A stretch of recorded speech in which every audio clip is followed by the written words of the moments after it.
allegiance. If you'd all please stand. Pledge allegiance to the flag of the United States of America and to the republic for which it stands, one nation, under God, indivisible, with liberty and justice for all.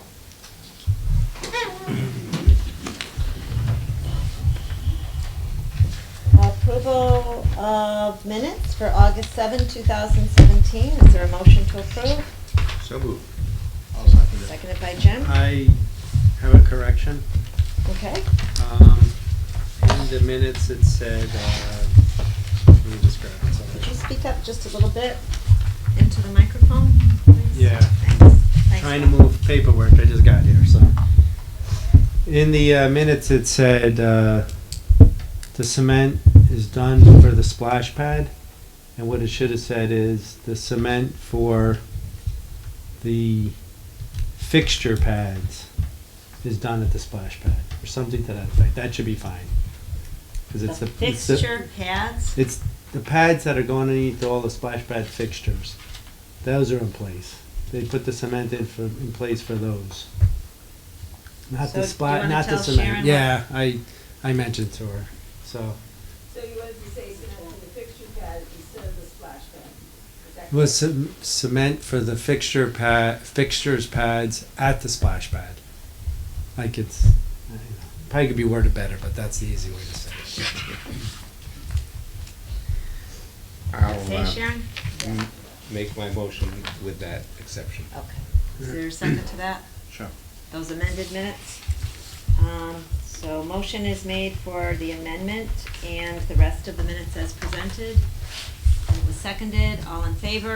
Aye. Any opposed? Any abstentions? Motion carries. The next is acceptance of the agenda. Is there a motion to approve the agenda? So moved. Second. Seconded by Ralph. All in favor? Aye. Aye. Any opposed? Any abstentions? Motion carries. I had, and it's not something we need to act on tonight necessarily, but I had a resident ask me about Columbus Day. And evidently there are some towns that have changed the name to Indigenous People Day. And she asked me to ask the selectmen if they had any interest in discussing this. So I'll bring it up to the rest of you.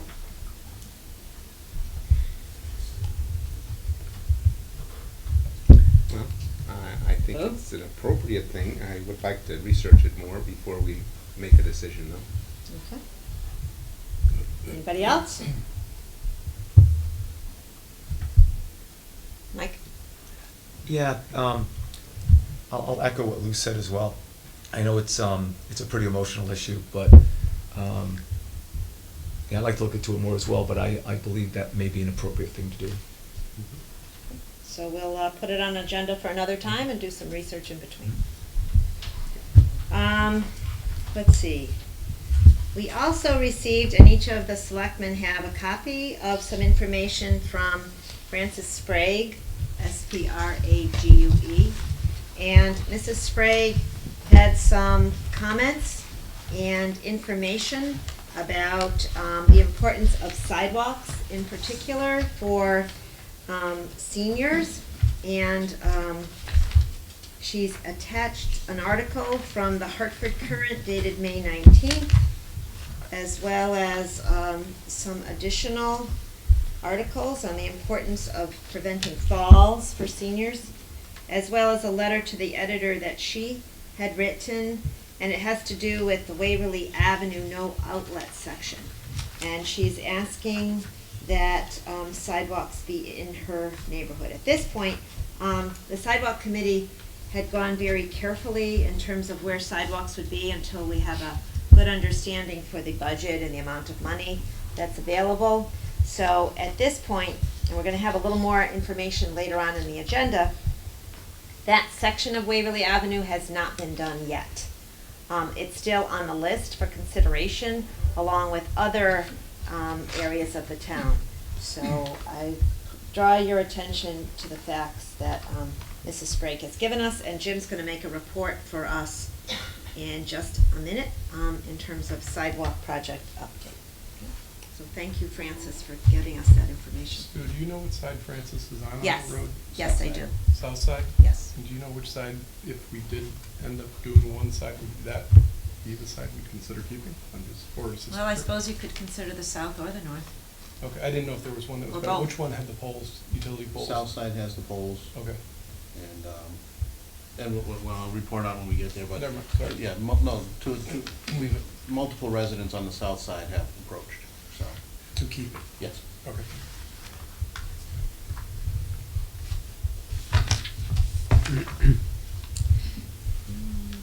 Okay, so the next item is public comment.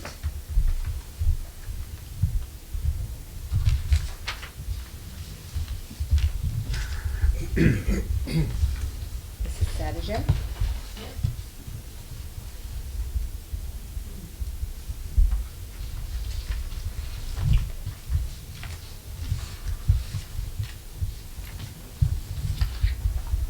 Melissa Garrier Saturday, 111 Collins Hill.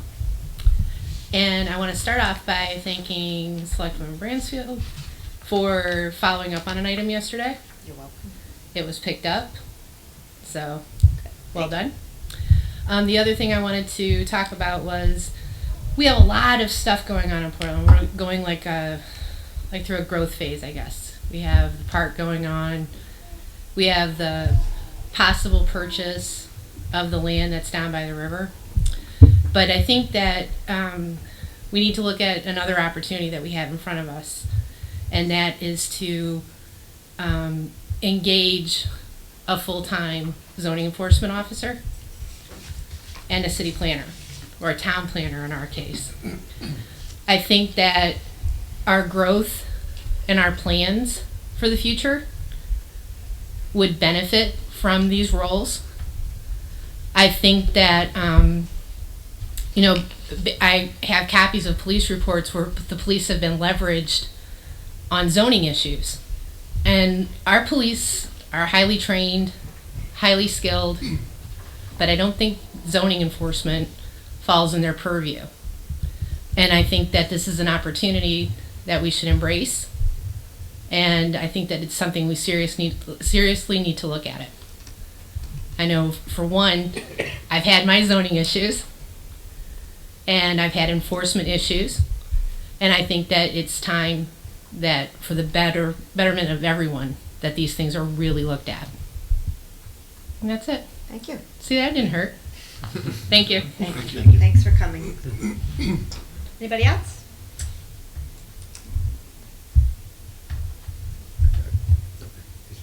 Change your mind. Okay. The next item is old business, sidewalk project update, and Jim Tripp, the chairman of our sidewalk subcommittee, is going to report. Jim? Thank you. We actually had a sidewalk subcommittee meeting last Friday, 8/16. We talked a lot of issues, got a status update on that, and subsequently there was an email sent from our Director of Public Works, Bob Shea, that also summed up the project. So just to make sure we go through it, basically the project's been going very well. To date, they've really only had one change order for a minimal amount of money that had to be addressed. So we're, budget-wise, we're doing very well, and the progress has been I think that the difference has been night and day when you look at the neighborhoods as they're going through them. So far, what's been completed is all of the sidewalk work on Freestone Avenue, Waverly Avenue, both north and south sides of that have been completed. The north side of Fairview has been completed between East Main Street and Main Street, and the East Main portion that was going to be done from Freestone up to basically where it terminated just north of Waverly Avenue, that has also been completed. What's currently being worked on now is the south side of Fairview Avenue between East Main and Main Street. And once that is completed and they do the associated grounds work with it, then they're going to be moving over to the Main Street portion of that, which is going to run from Russell Avenue to Arvid, and actually just a little bit beyond Arvid, but the main driver there is from Russell Avenue to Arvid. So that's producing and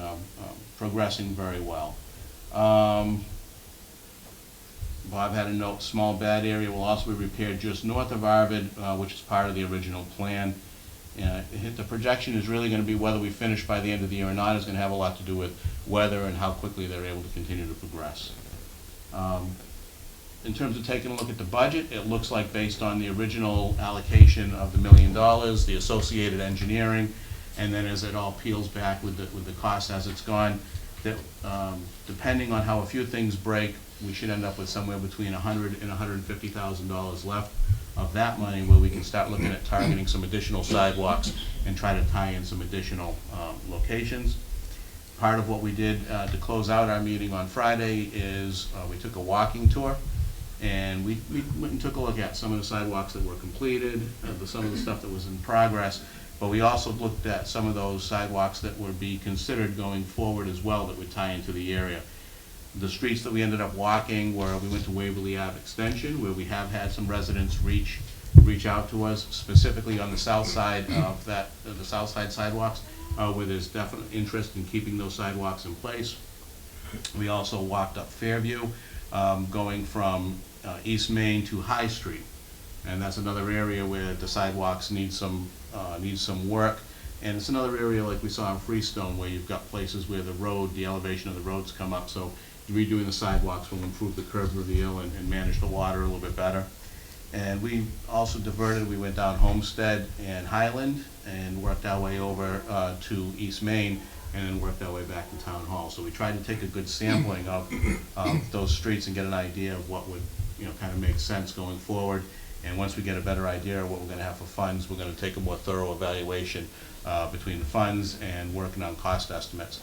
We have asked for some targeted cost estimates of what we would, in terms of what it would cost to do each of those sections that would be done. So whether we'd be looking at what would it cost to do some Waverly Extension, Fairview, and also taking a look at East Main, etc. So we'll have a better idea on that and continue to talk about that. That's what I have. Mike? Nice report. Yeah, good job. So, How much was it, a small change order? What was it for? it was a small, I think it was a $3,000 change order, very small. Do you know what? But I can't recall. I did know what it was for, but I can't recall off the top of my head. Thank you. It might, I can't. I don't want to speculate. No problem. Don't want you to. Thank you. Okay, the next item is the mobile food vendor proposed ordinance update.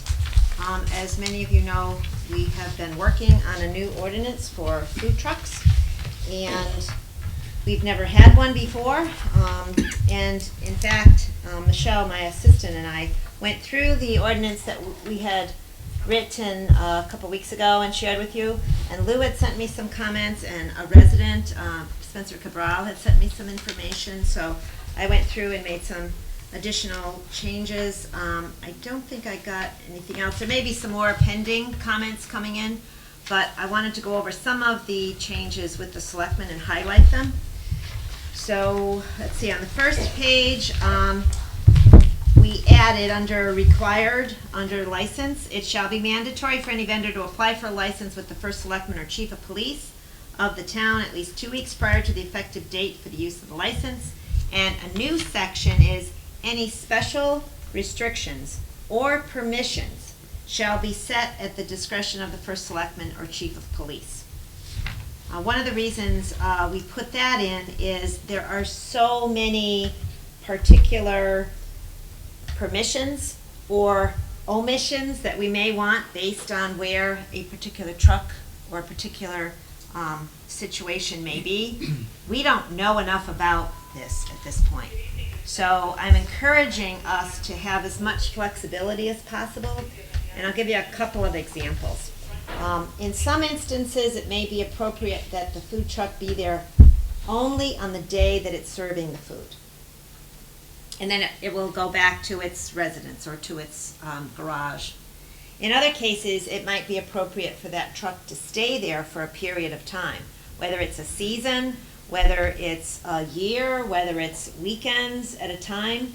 And I don't want to preclude the ability for a truck to stay in a location if it's appropriate and there's appropriate permissions by either the private landowner or by the town. So that was just one example that could be tailored for a particular application. Another change is under the vending operational rules. We thought that some of these things should be eliminated from the original ordinance, and they're in red. Previous to that, we said they can't serve alcoholic beverages out of the trucks, out of the food trucks. Some towns have this, so we thought that might be something to put in. So we did add that. Another addition is that vending is prohibited in all residential areas, R25, R15, R10. I don't know if that's something you want or not. There are people that have special parties where they invite an ice cream truck, or they invite a hot dog vendor, or a place that maybe makes a meal for their celebration. That might be in a residential zone. So you have to think about whether you want to allow that or Yeah, not. and I think the clarification on my question, or maybe Spencer's, was that that's considered catering. Yeah. It's a Oh, not a food truck? Well, it could be a food truck on a residential area, but it's catering. It would be a different qualification. So they wouldn't need a permit? They still would need, no. Well, they'd have to have permits with the town for health to serve in the town. The health department would have to have Wait, a no, license. hold on. If they're a truck, they'd come under this, though, I think. Lou. I don't Okay, know. okay, I would. We don't issue the Yeah. food permits, that's Chatham Health District. Right. So that we would have no oversight in that Correct. case. That it would be a Which is fine. catering Which versus is a fine. truck. Okay. Under So in the- other words, if it's in a residential zone, they don't need a permit. From A us. license from us. Right. They would only need to be a bona fide food truck with a license, From the state. but there'd be no oversight from us on that. Right. I will tell you that sometimes trucks do come and they don't tell us, and we don't, how are we gonna know Yeah. that there's something on Colville Hill Road or something? You're not gonna know unless someone tells you, so. Yeah. Maybe it's okay to put that?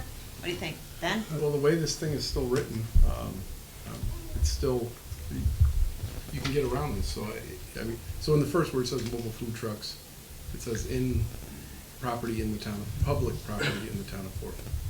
So if our goal is to regulate food trucks, you would then add, commercial if that's your choice, or residential if that's your Wait. choice, or business if that's your choice. Yeah. But right now, this is only regulating the right-of-ways and town-owned property, if I read this.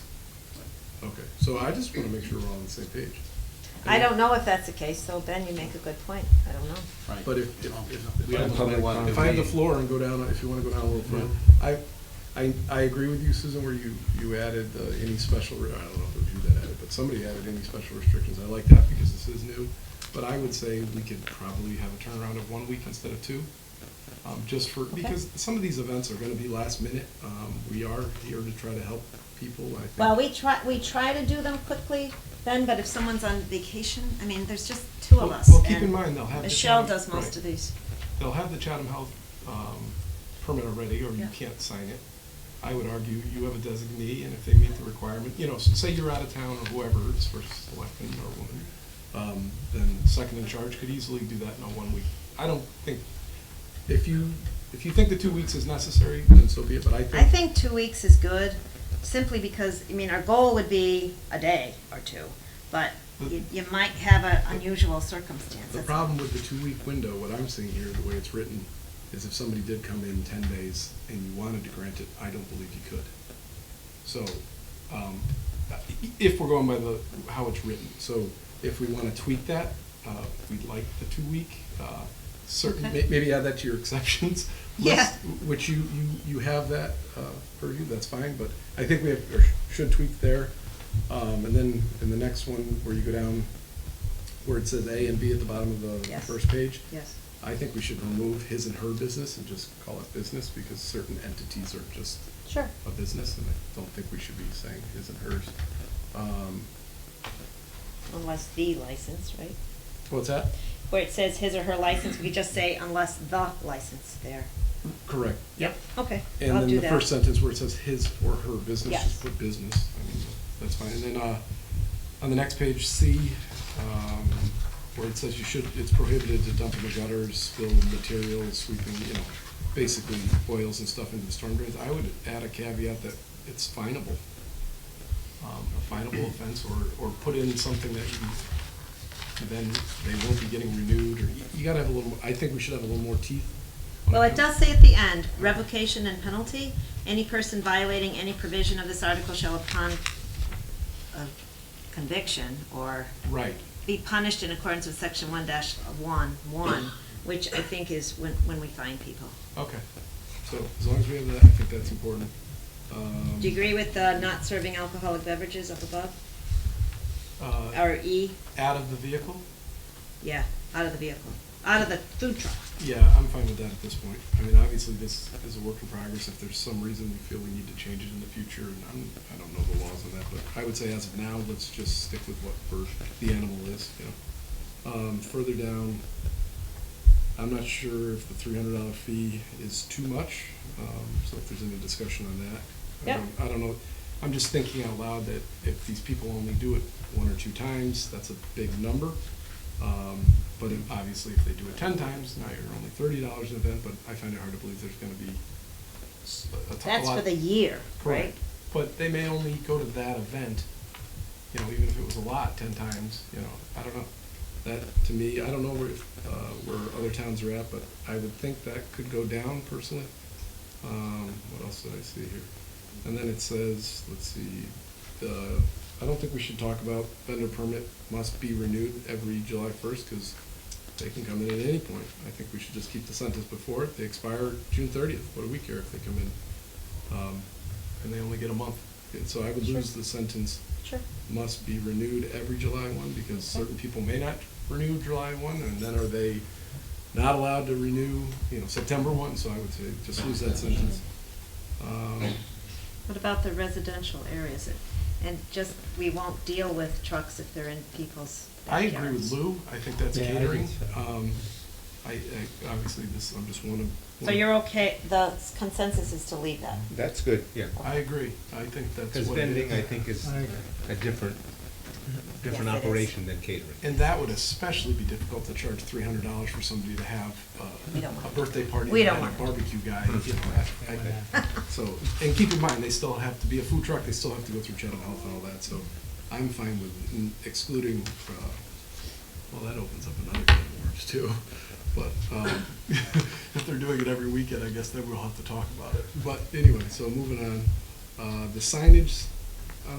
It just seemed a little, the way it's written, a lot of these vehicles are signs in themselves, and Wait a minute, where are you? Where are you? Sorry. I'm on the last page,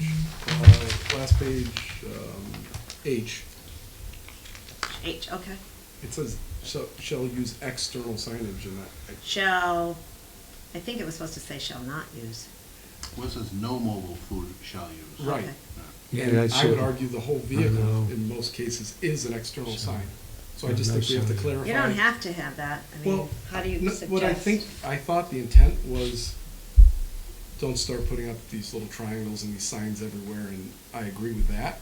So, external signs other than the vehicle, I would say, because obviously we're not gonna change all these vehicles. But I didn't wanna see all these signage, signs everywhere, So I thought that was the intent, so that would be easy. External signs are fine on the vehicle, but not away from it, so however you think it's appropriate to word that. And I'm sure I'll come up with a few more. Thanks. Because we did take out quite a bit of some of those not allowed things. Right. We're not limiting necessarily the number of permits, except under the discretion of my office, until we really get a feel for how these things work, and then we'll bring it back to you, and you can decide if you want to regulate more. I mean, you had said you wanted to limit the amount of regulation in this, so that's what we tried to do. I like that sentence you added, that it's a safety net, and I like that, and that fixes almost everything. So I'm fine, and we can revisit it in the future if there's The issues. first paragraph, well, I got you on the floor, then, if we took section 11-80 and said mobile food vehicles in the town shall be subject to regulation, including the requirement of regulatory licenses and permits, period. You take out the public, on public property. Public property. Yeah. And then, Susan, if we could, on the vending is prohibited in all residential areas, I think we should add the sentence, to the public. Say that So, again?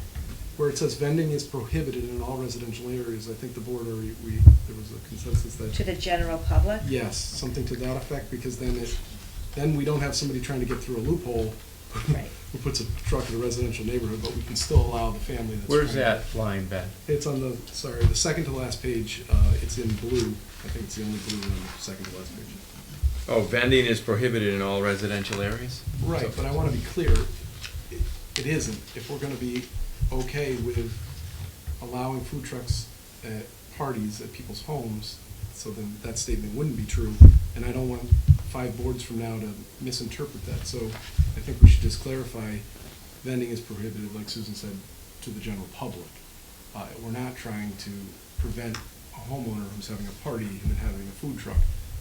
I just want to be clear with, that way people in the future know what our intent was. At least that's what I think it should say. But Thank you, Ben. Well, Those are what's- good. All right, Rick? what's the intention of that? Vending is prohibited in all residential areas. Susan, who added that? I think we put that there because we don't want people driving up to your front driveway and opening up a truck for anybody to come by and start buying food out of your truck. Okay. But they could go on your driveway, go into your property. If you hired them As for a a party? caterer. We don't want Okay. you vending to the general public. That's my understanding. Lou? Let me just, now that we're talking about this, it brings, more ideas Yes. and more thoughts. The Good Humor truck goes right through our neighborhoods and sells ice cream, and that's a vending truck. They're technically, in Portland, not allowed. Okay, so they're not allowed. No, they're All right, not. so that's good. So vending is is prohibited in all residence areas. I think is still a good statement. The trucks and the catering that occurs at somebody's private home could still happen. yes, but another good point just came up. Okay. I would argue the Good Humor would be allowed if Susan, if they said our plan is to go on these roads, under this, it is the public right of way, they do meet the definition as long, I think somewhere. They get licensed, Right. as opposed to No, no, just no, doing but- it on their own. Yeah, but let me finish it. I think somewhere in here, do we talk about location, and that should, there has to be more information given to the first select woman. Well, or man. this is saying you wouldn't have the moving mobile trucks in the residential areas.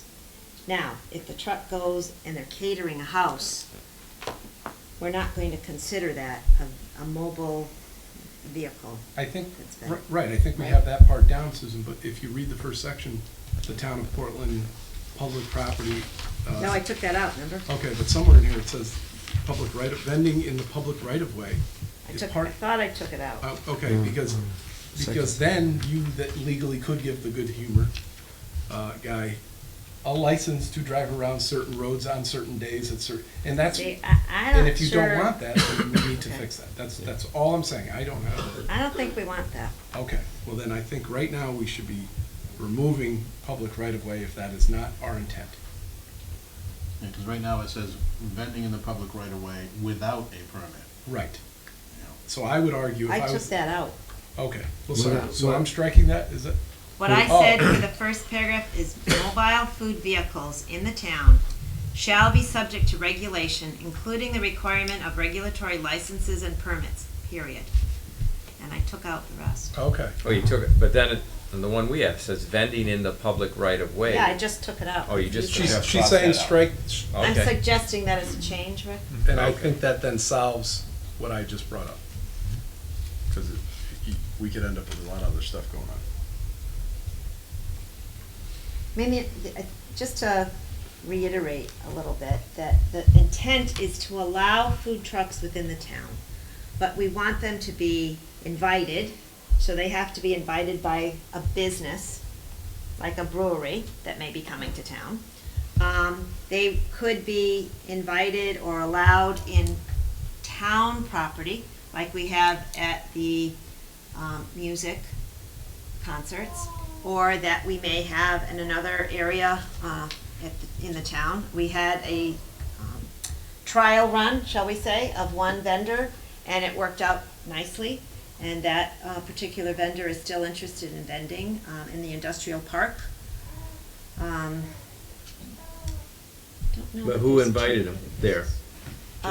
They asked and I said they could come, so I guess Okay. that's my invitation. I've Okay. tried to do this in the past, To the oversight down would by be the good. quarries, because we had another vendor, we wanted to see if there could be a market for doing some food near the quarries. That didn't work out too well, but this other area down by the industrial park, there's more lunch traffic, so there's people there, the workers are there. Near the Connecticut Pharmaceuticals, near Red Tech, near GRS, and also we're going to be having some bridge work done under the bridge. So that'll be another, not this bridge. So, So Susan, if I may. oh, God. Couldn't resist. That costs more. So Yeah. I think we need to somehow put a sentence in here that basically says what you just said, and I don't think we have it, that, so if your intent, and I'm not putting words in your mouth, is that they must be invited by another business unless it's town-owned property, and that's what this should say. Well, I was gonna ask kind of the same thing. So, but, because that's not what we have. Who's allowed to invite them? Well, I would argue any viable business that Susan okays. That's why I think there has to be, like Susan added, that any special condition or restriction gives her some discretion. It has to be, within reason, I would say. But, so we have to be careful here. So I think, do you want to limit it? How about after regulatory licenses and permits, the food vendor must have permission to be in the geographic area so designated? I would say must have permission from the town of Portland on town land or business owner. Yep. Why, Well, I wouldn't say geographical location, because then you but put that's, I'm just taking it says designated food vehicle area shall mean a geographic area designated in this article wherein permitted food vehicle vendors may vend from. I think it's vague. So if we put another sentence, what do you think? I think we should be specific if that's what we want. If we want to see food trucks at certain types of businesses, we should say that. And if we don't want to see food trucks driving around, we should be specific so that there is no way around it. That's So mobile food vendors must be, on town-owned property, because then that gives you or Yeah. anybody that's first selectman or woman Yeah. permission to put them on town land if that's what we want, because I can think of a few places, you're right, that it works. yeah.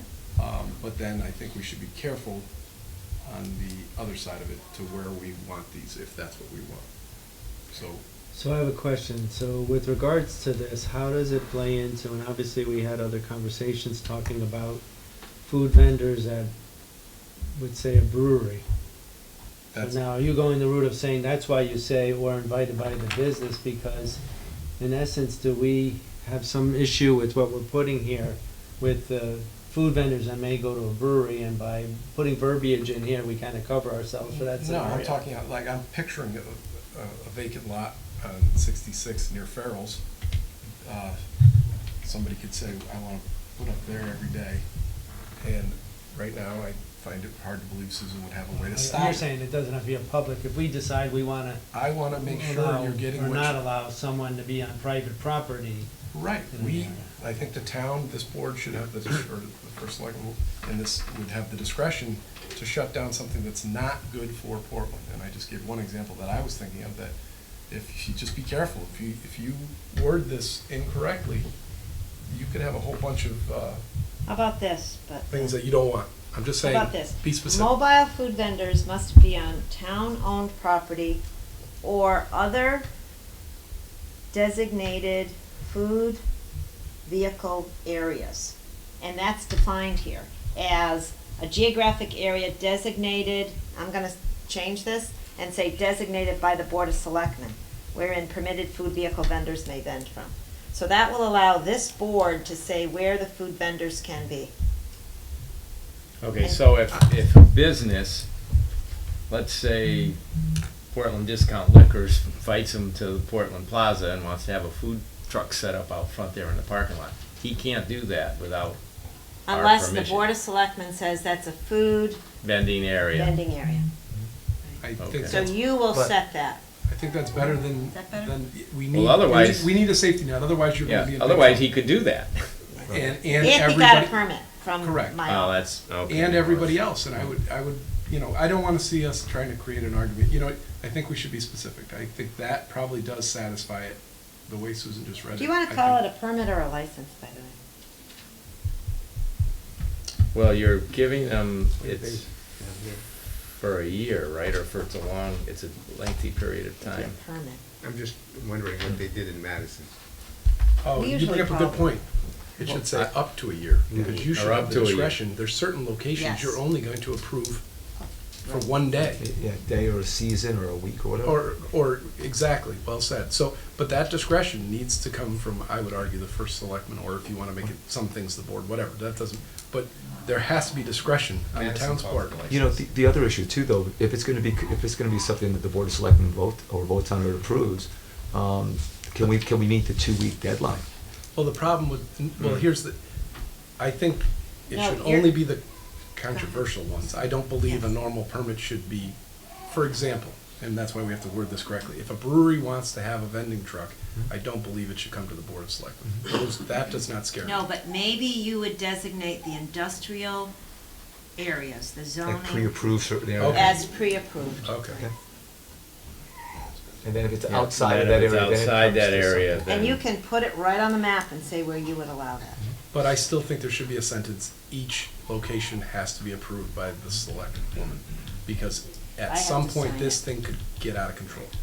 But And I have to I think sign- we're thinking. Somebody has to sign off on it, right? And But that's- you also have to have the legal reason not to, so if we have a caveat in there that it has to be approved by that office, then that's the end of it. Nobody can sue and win, that's the rule. If we don't have something in there, this thing could get out of control, and I think it's Do you want me good. to work on this and bring it back to the next time? Other than we gotta just make sure it works for breweries, that was how this all started. That doesn't First scare me. reading tonight, and we'll Having a have whole the bunch of them second on the side of reading the road another scares me. Right, So I have a couple comments. One is a correction yes. on the, I believe it's correction, in section 1182.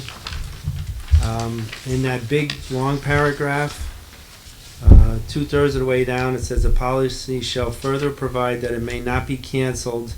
I don't think it was expect, I think it was accept. Thank you. So, We got rid of the language that required the town as additional insured, correct? yeah, I don't think it has, Because I didn't agree I with think we did. yeah, I don't think I'm that's. just scanning through this again. So- I read it in one of the copies. Yeah. So the other question I have regards to that and talking about up to, must be a food truck vendor. The situation we talked about up to a year and $300, so I'm just trying to run through my head scenario in the sense of, we've had fundraising events at Brownstone Park. And they have food vendors that could come in there. Now, how does that work? We're gonna make The them way pay. around that, Ralph, is to say the fee for a vendor's license shall be determined according to a schedule as established by the Board of Selectmen. I've got one simpler. How about up to $300 and up to 1 year? That way, the office has the discretion for the 1, the 2, the 10-timer, and you can Okay. use your discretion, because then we're covered. And I'm fine with this, because you're gonna, this is, Up to. yeah, on both. Up to 1 year, because you may just issue a permit. I think you're gonna see multiple times, you only wanna issue a permit for a specific, I'll use the Valley Car Show, the fundraiser for Kenny Fletcher. Sure. You may only wanna issue that for that 1 weekend, and there, now you've got up to a year, so there's your 1 weekend, and up to $300, pick, maybe you say 300, or sorry, 30 was fair for that weekend, or whatever. But you're gonna, that gives you the. I think it should be a little more specified.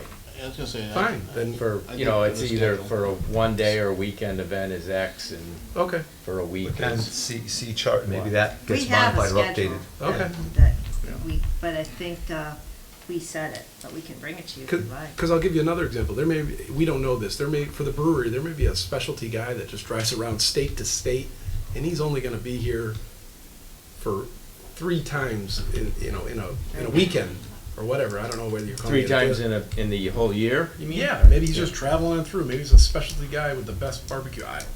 but I'm just giving you examples. We should have, Yeah, if you make him pay 300, he's not gonna wanna Ex- come for 3 times. and right, and now we're hurting Business friendly. the brewery or hurting Yeah. whatever business we felt was appropriate to have these food trucks, and I don't think that's our intent, so I just wanna make sure we get it right. Lou?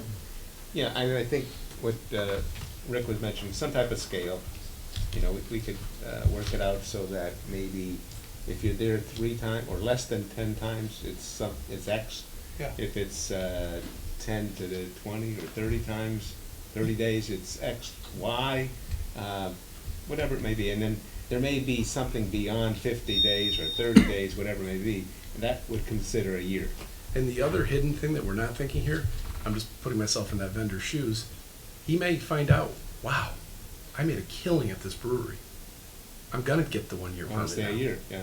But I just feel You like. don't let him try it. Exactly, so I don't know, I think there's a value to having that Yeah. chart and having Yeah. flexibility, Good because idea. our intent is to help these type of businesses. I think that's clear, that's why we're changing this reg. So let's, without getting it too complicated, let's try to come up with a system that works, that everybody can handle. So the fee for a vendor's license under this article shall be in accordance with a schedule. Attached schedule. To come. Now, you know what, you don't wanna put it in the ordinance because you don't amend ordinances every year. So what I think you wanna say is in accordance with the schedule as established by the Board of Selectmen Perfect, I agree. from time to time. Yeah, because then it gives the board the ability to change it if You necessary, may- up or down. Unless sooner revoked, all licenses required by this article shall expire on June 30 of each year. I don't know, do we need that? Well, no, because You if don't we're really gonna need do that, up do to a you? year, no. Get rid of that. Get rid of that. Yeah, because what do we care if they take it out July 1 and they end July 1? It's a year permit if they choose to go the whole. We have up to and we have up to. Right, but wasn't this, just a question, these dates were sort of in sync with the brick and mortar food locations? Your license went from July 1 to June 30th. But So- people do come in, Rick, all year long, and they may start in October and end in December 31st. So that's 3-month fee, or a monthly fee that we would charge in that case. In other cases, they may come July 1, and. So what are you saying, they can sign up anytime, but it goes for Period a of year? Yeah. According to or- the schedule as you've established. So So if- it's 1 week, 1 month, 1 day, Oh, 1 perfect. year. You've established with that. Okay, And that makes more sense if you Yeah. don't take the full Well- year also. So if you're only taking the 3-month permit, right, you don't want to have, so I think we have it right. yeah, yeah. We made Because it the brick and simpler. mortar guys, they're there. They're- Exactly. They know They're that- always there. Yeah. Yeah. All right, I will make these amendments and put it on a future agenda. We will not meet September 4th because we'll have a town meeting on the purchase of Brownstone Avenue property, so we'll not be meeting. That meeting will be in the Brownstone Intermediate School on Main Street.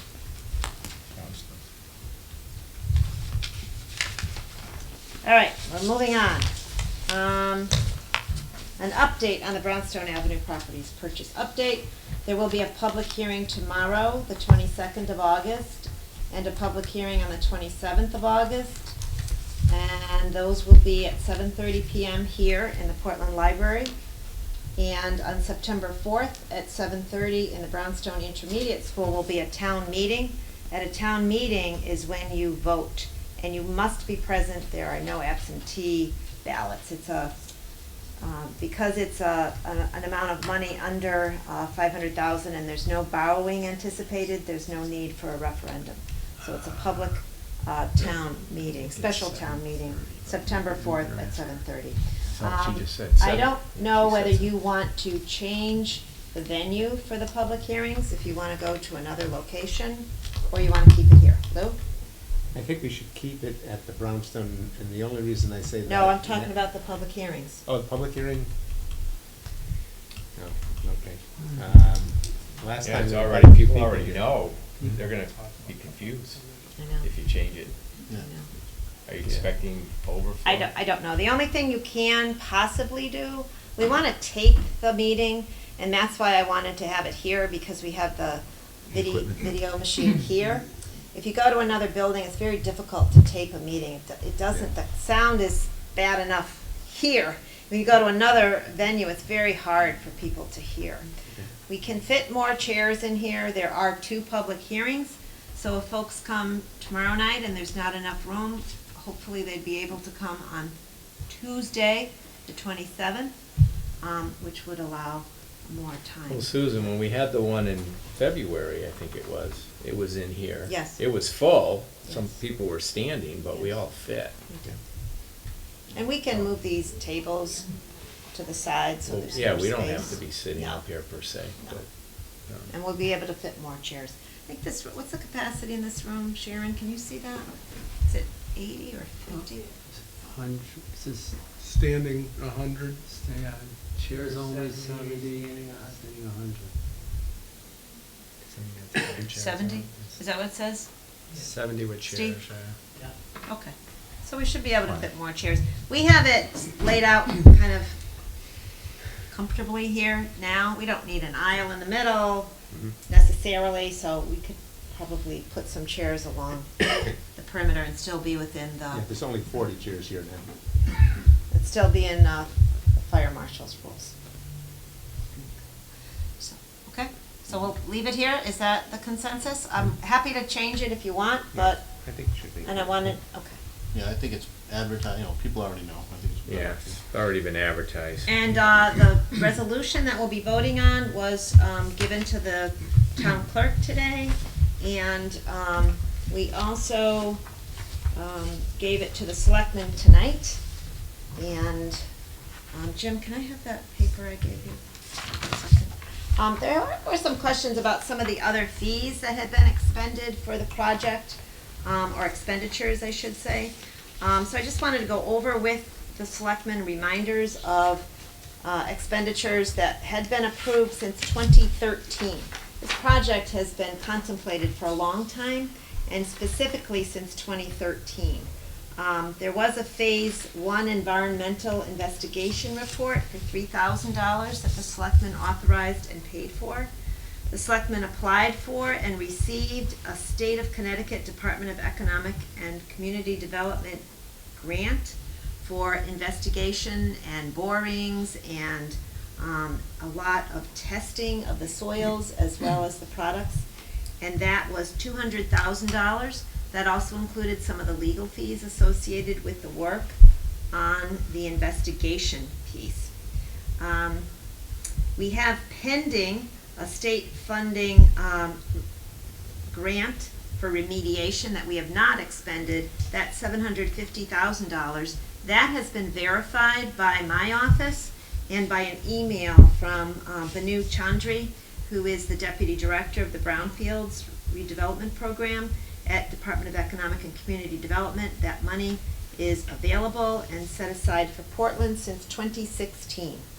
We were awarded that grant in 2016, and they have been extremely cooperative, patient, and helpful to the town as we're working on this project.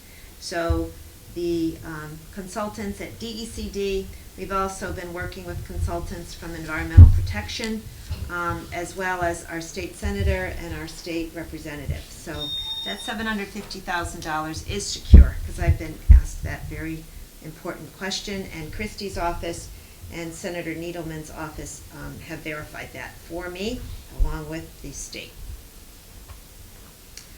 Christie and Norm also sent a letter to the Department of Environmental Protection Agency, which is a federal agency, and we notified them that we are very much involved with this project, and they are on notice that we would like them to work with us as well.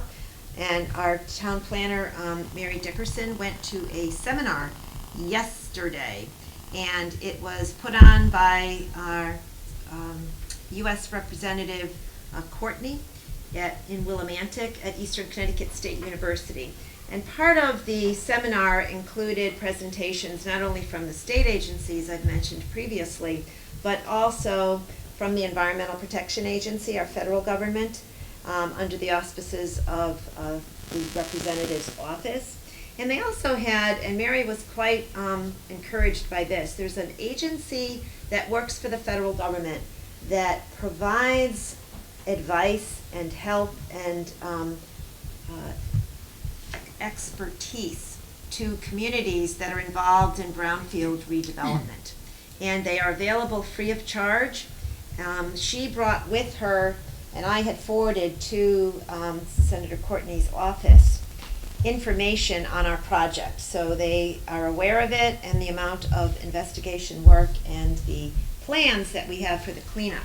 So they would be ready, willing, and able to help us once and if the project moves ahead.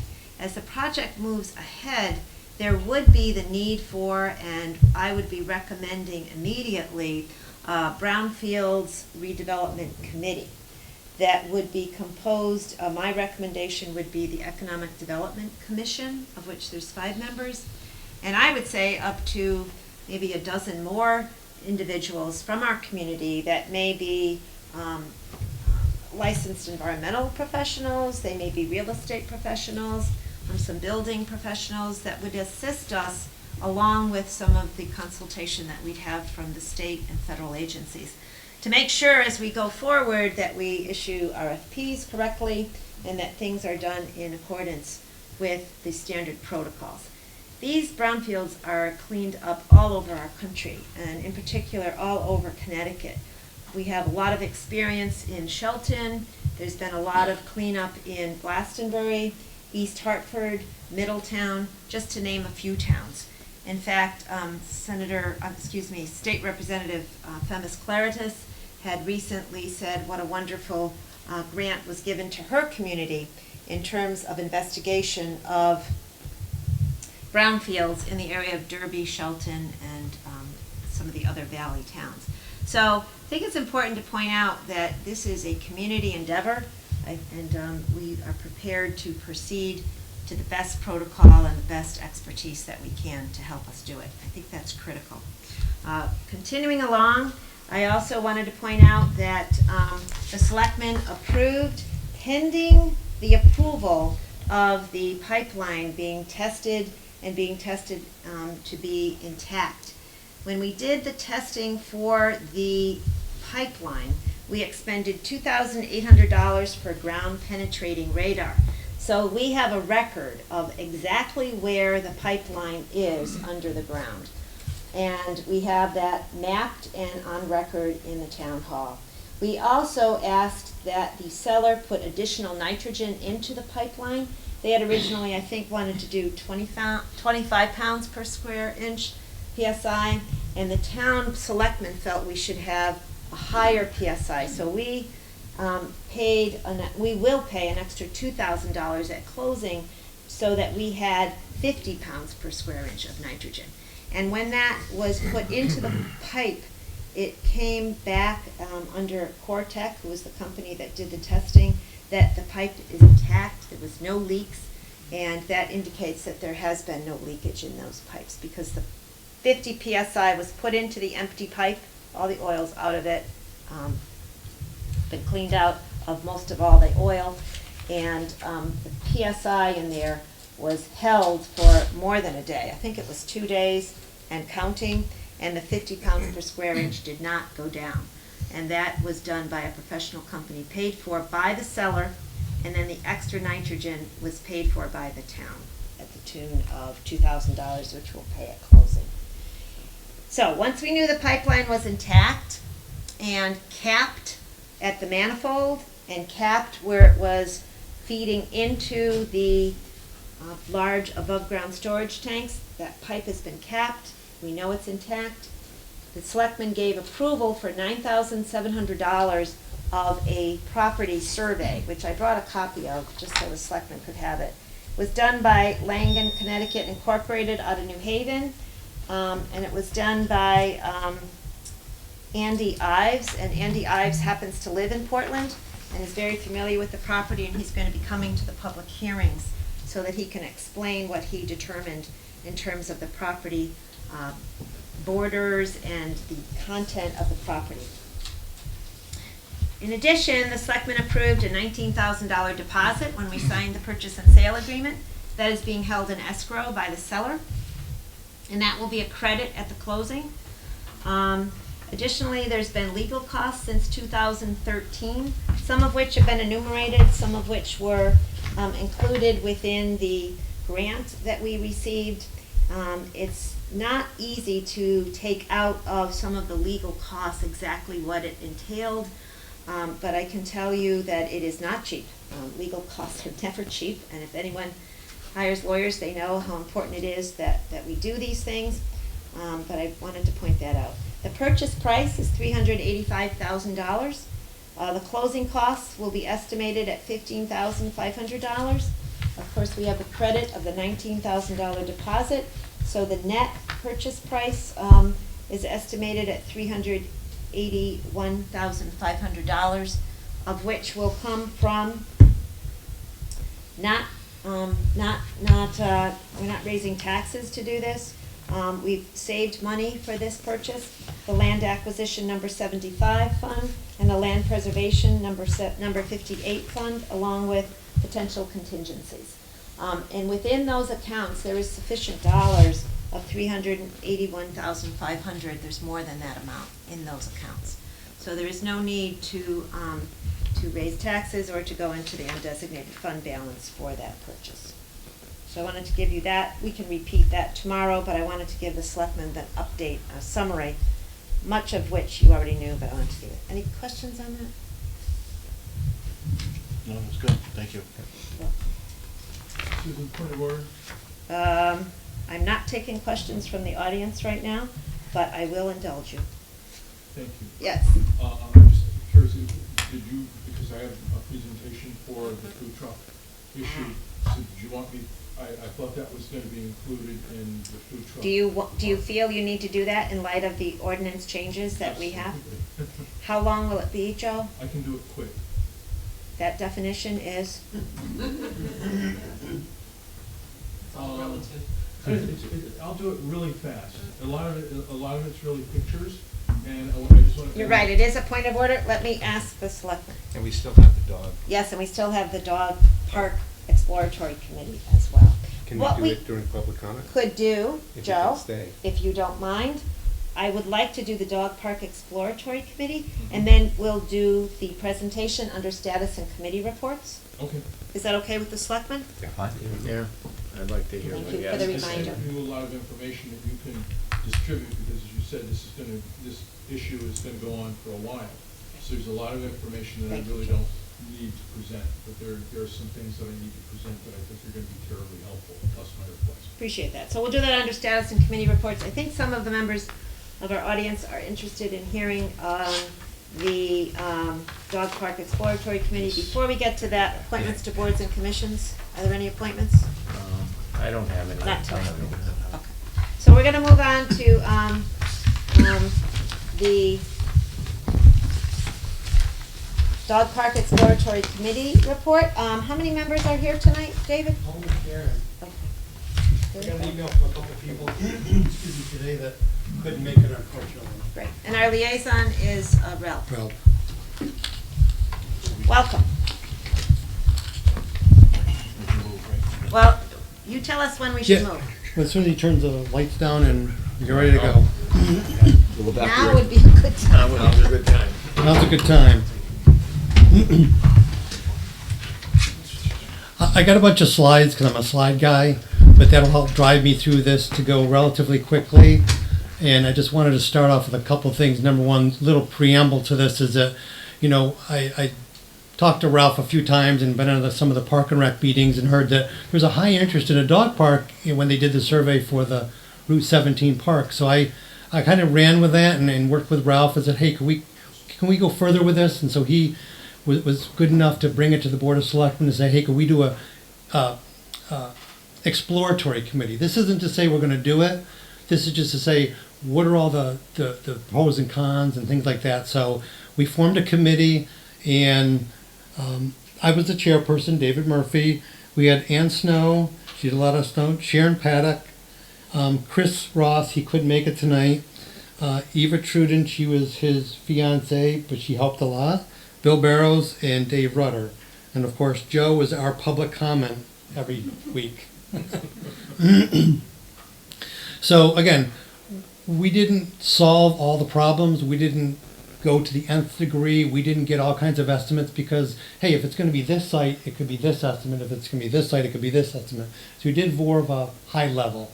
Our bigger focus was kind of on the sites that are available in town. So that's where I'll kind of focus some of this on. You know, we asked ourselves, you know, what is a dog park? Why do we need one in Portland? Where would it be located? What would it look like? How and where do we find all the information we would need? You know, how much does it cost and how will funding be secured? And what happens once it's created? Safety, maintenance, those are kind of questions that we asked ourselves. Basically, it's an off-leash enclosed fence park, allows dogs to exercise and socialize, promotes responsible dog ownership, provides an outlet for owners to socialize, and there's some economic benefits to the town because sometimes you get visitors. Because I know that, again, I'll interject this, that one of the key things is all the towns around us have a dog park. And me and my committee members all visited them regularly and got a lot of information, asked a lot of questions. They were very forthcoming on giving us information. And of course, our friend the internet has a ton of information too. So one of the easy parts of this is we don't need to recreate the wheel because a lot of that stuff's already available, all the information. And in the couple of towns I talked to, more than willing to help. I have some business cards. They say if you have questions, you need any assistance, what did we do, how did we do it, we'll be more than happy to provide that. And actually, this presentation, some of this was taken from a Canton presentation that I gotten from our prior Park and Rec director. He was heavily involved in helping us get this through as well. As you can see, Cromwell, Rocky Hill, Glastonbury, they all have a dog park. So some of this information came from that as well. You know, everybody kept saying, do we want a survey? Well, you know, I'm hearing that there was some type of a survey taken for the Route 17 park where people said they wanted a dog park. I know that I've talked to a lot of people and a lot of the dog owners in town that go to other dog parks say they want one. I know that I got survey information from a surrounding dog park. Again, you got to figure towns are very similar. They had a high percentage of people that not only were in favor of it, but that they would use it and they would contribute to it. So there's a lot of positive information out there that said, hey, this is something we could probably do. This is what the ultimate dog park would look like, with a water feature and a pavilion and hoops and things like that. And one of the things you'll learn when we go through this is that we can start with the basics, and the nice thing is we can add on. Is if we get more money or we get more donations or whatever that might be, we don't need to come out with a Cadillac at the beginning. We can start with a Chevy, and then we can add on to it if we need to. So one of the things we looked at was we needed to have at least a half to a full acre. We needed to have two sections, one for large, one for small dogs. That's common amongst all the sites we looked at. Trees for shade is ideal. Access to water, public or tank, because some places don't have public water, so they put in like one of those plastic tanks for some water. Parking availability is a big one, and the distance from the site. And some of these will be key when we get to the actual sites. We did pros and cons of each one. Some of these became the factors that made it either positive or negative. Limited residential impact, which means, you know, you don't want it in my neighborhood type of thing. And amount of site prep work. You know, is there a lot of trees, a lot of brush? Do we need to create a road to get there? Because we have a lot of property in town that's kind of hidden from the roadways. And is there a bathroom or a porta potty availability? You know, those are different options. Again, this is kind of what the typical layout is you want a big one for large dog, a small one, and then you have a dual entrance, so you know the dogs can't escape, and then the large ones go in one and the small ones go with her, and you keep them separate. And again, you know, if you get trees or any kind of rocks or any kind of, you know, a flat piece of land is not always the ideal thing. It can have some contour to it. What I did, or what the team did, is we went to town hall and I got a listing of every property the town owns in an Excel spreadsheet. I sorted it, and it was kind of interesting to find out that's only the first page. Town owns almost 700 acres over almost 80 to 90 different sites. So I sorted in Excel, I put the largest ones in there, and obviously the schools and the town garage and things like that come up over the top, but we started looking at some of the ones that, we don't use. So we looked at over 12 different sites that we narrowed down from our list of do's or don'ts, pros or cons, and 5 of the ones that checked most of the boxes, and we're gonna get a little bit more detail of each, is the Riverfront Park, Nolan Field, Town Hall, Valley View School, and Middle Ave Extension. Some of the ones we looked at, we ruled out, which were suggested by, our Director of Building and Grounds, Dog Pound, Keegan Property, Reservoir, Tomaso Field, and the Route 17 Recreation Park. Now, some of these, like the Keegan property, comes out as an ideal piece of property. However, it's very far back. And for us to have to put in a road, to put in utilities, and then some of the people were concerned about the distance they'd have to walk to get there. Some of the elderly people that have dogs. So that was one of the things we said, hey, that's probably more of a negative than a positive. So let's get into the ones we selected. This is our Riverfront Park that we have right now. This is the entrance you drive in right here. And what I have here in red, which most people don't even look at when they drive in, there's a nice piece of land to the right there that's unused. It's got trees, it's got rocks, it's got some contour to it. It doesn't obstruct anybody's use. And there's parking here, there's bathrooms here.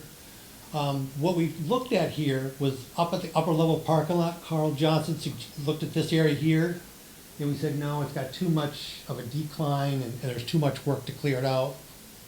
We looked at, right as you come in the entrance to the left, there's a section in here you could use. You could clear out some of this wooded area. Again, how much work would you need to do to clear it out? Plus, would it interfere with concerts and things like that? And then the third piece, that you can't really see it in here, is right where that labyrinth that they just put in.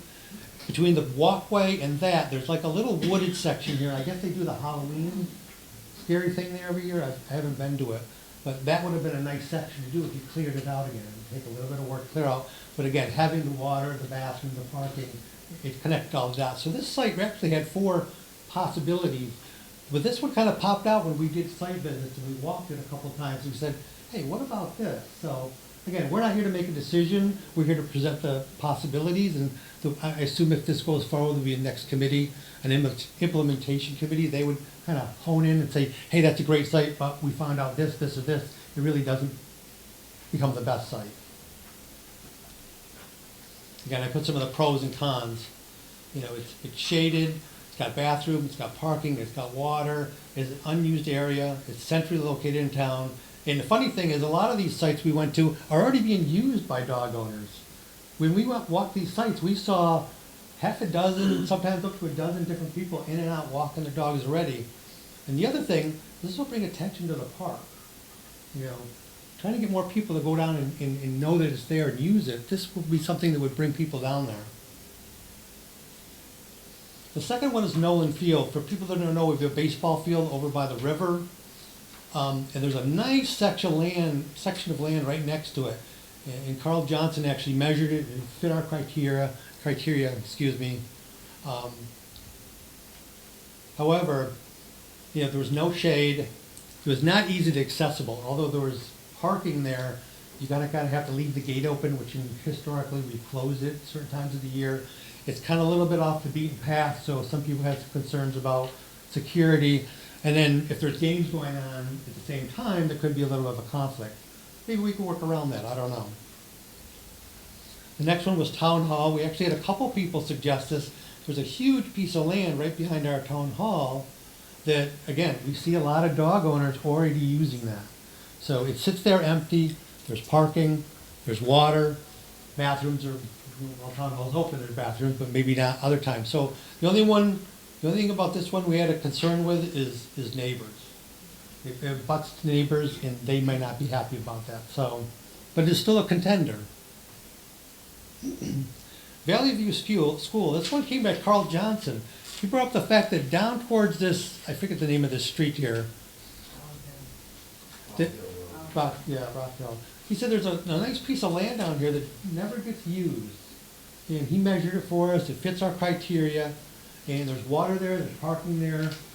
There's portable bathrooms for the baseball field, so that is a definite. Again, the only cons is there's minimum shade, which could be solved with some trees that planted, which could take years to grow. There's neighbors on one side and then the other side of the road, and then would it ever conflict with baseball? Can you go back to the picture real quick? Pardon? Can you go back to the picture real quick? Probably wouldn't interfere much with games because the ball field, I mean, they're playing out to the field. Yeah, and you don't need all this Away up from here, the he just dog park. outlined all the available space, so maybe it only goes down, over to there and kind of thing. So, Ross, the guy that did all these pictures, the aerial pictures for me, did that. And there's Middle Ave Extension, and we looked at this one extensively because it borders our riverfront property. There is a gate here to get in, and this is all flat land. Now, the only negative about this is it is kind of minimum shade. We need to create parking. There are some residential abutters, and it's kind of far from bathrooms, although you could solve that with portable bathrooms. So again, but it's a nice piece of flat land that, it's not being used right now for anything. Where is that? Like, I know where Middlesex Avenue There's is. Middlesex Avenue Extension, I'm sorry, I didn't see that. If you take a right, Okay, you gotta turn, okay. yeah, it's kind of like, if the riverfront property and this property kind of intersect. Where's the river in what It's- area? What direction? It's right over in here. We didn't, because this would be, I think this is the riverfront property we own, but it's all wooded. George, do you know where the sewer pump station is? Yes.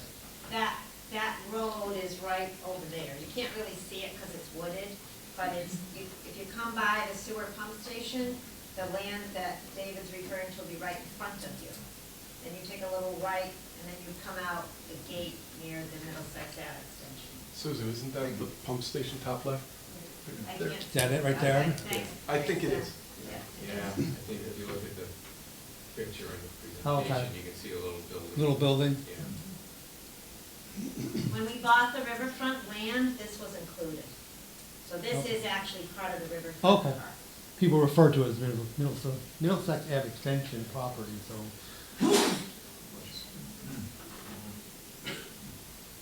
And the pros and cons.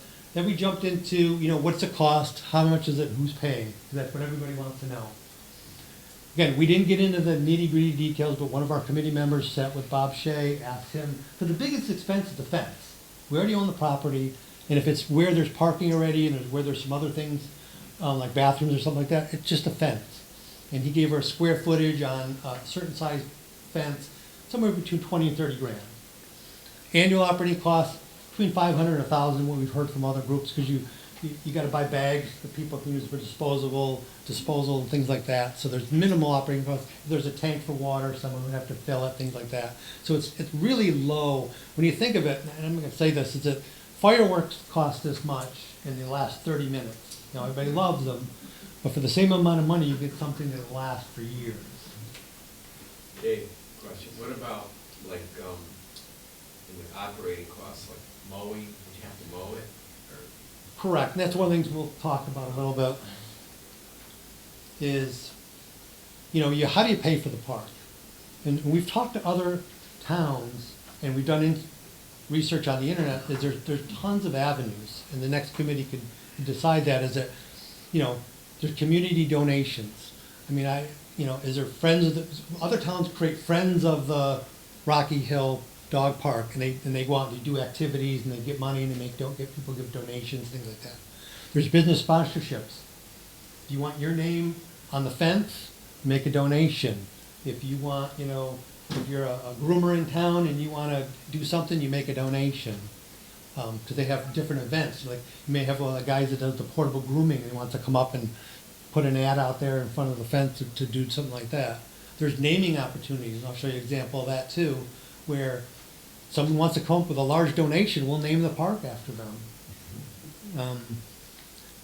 Or people in other, what we saw in Cromwell, I think it was, is the benches had a plaque on there that said somebody donated that bench. So there are a lot of fundraising, and then there are other creative things there that they do pictures with the Easter Bunny, Halloween contest.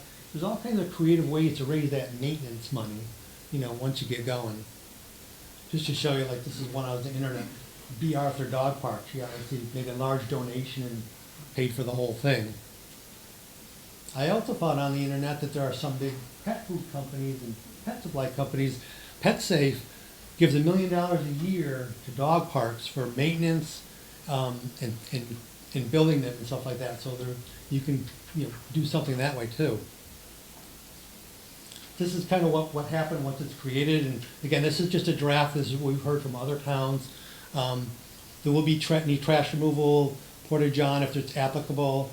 Other towns have the ACO daily visit there. It's a requirement. I think it was Cromwell. He said he has to be at least 30 minutes a day, but he comes there multiple times during the day just to check on licensing and things like that, and talk to people, and you actually become more part of the community by meeting a lot of these people. And I wanted to talk for hours when I wanted to leave. And there's lawn mowing and parking if there's a parking lot.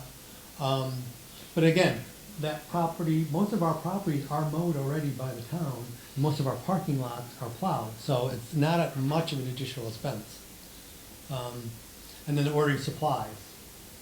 I just threw that under the town, but it could be under the committee, or not committee, the Friends of the Portland Dog Responsibility. And that's what other people have created for doing education, weekly visits, staffing, and things like that, and reporting incidents to Park and Rec. And again, a lot of the rules and regulations and things like that, which we'll talk about, are already created. I took pictures of Cromwell and stuff like that. They're very standard. We don't have to go out and do any research. We just have to create the sign.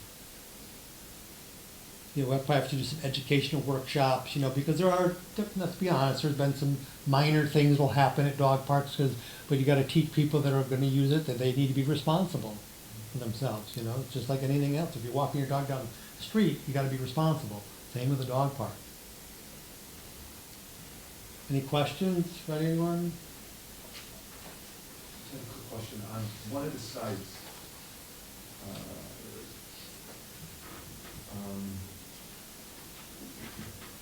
On the Tomaso Field site, remember what the reason was? Well, we don't own the property.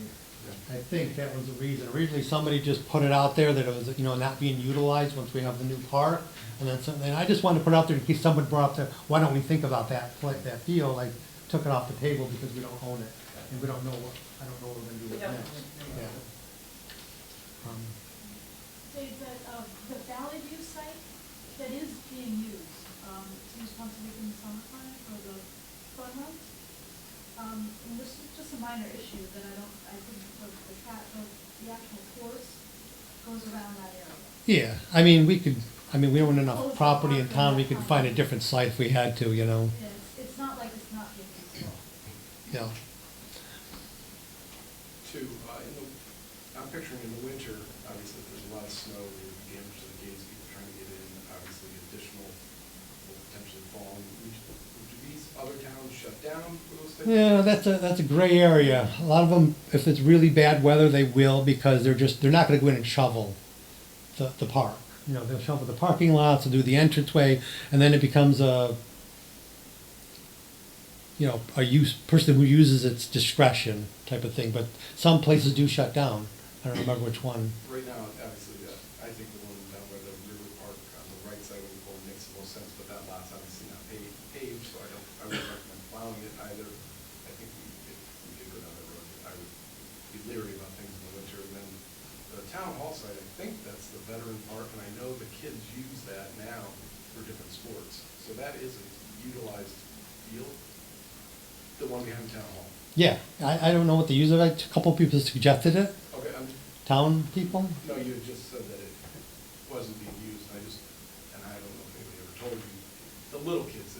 Okay. Little T-ball, yes. Yeah. Yeah, so I think that would be probably a conflict with dogs, but I think the one down by the river makes more sense than this one. And I will end with one thing. I didn't say anything on this on the Portland Community Site Facebook page until Sunday night. I posted it, and just to come to the meeting, and I think some people are here for that. But I got 95 responses in the first 24 hours, all positive. So all likes and all comments were positive.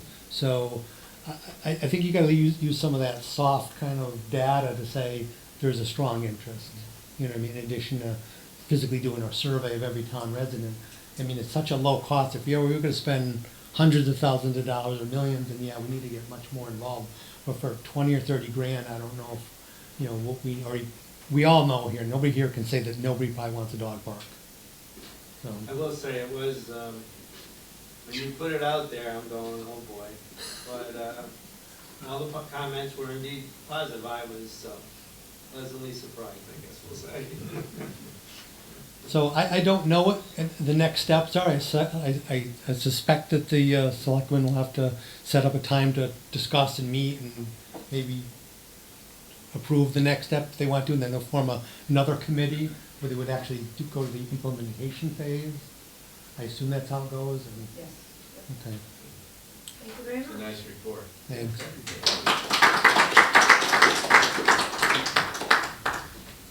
Good job finishing up with that. Came out good.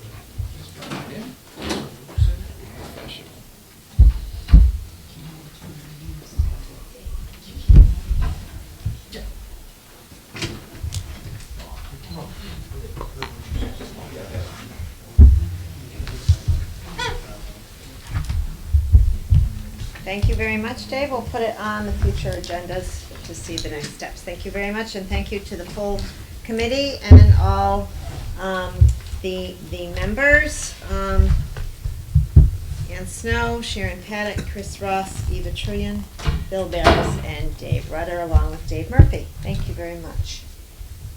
Refunds of excess payments, we have none, so we'll go on to status and committee reports. And the first item will be the information that Joe has brought for us. So we're going to go back to our stadium seats. Oh. Presentation. There you go. Can't have enough. I don't want to push you against the wall. Sorry about that.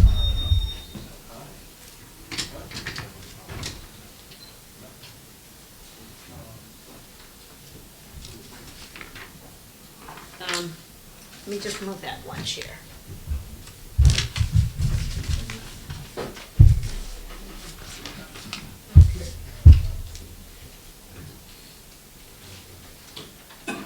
So I have a couple of quick just comments.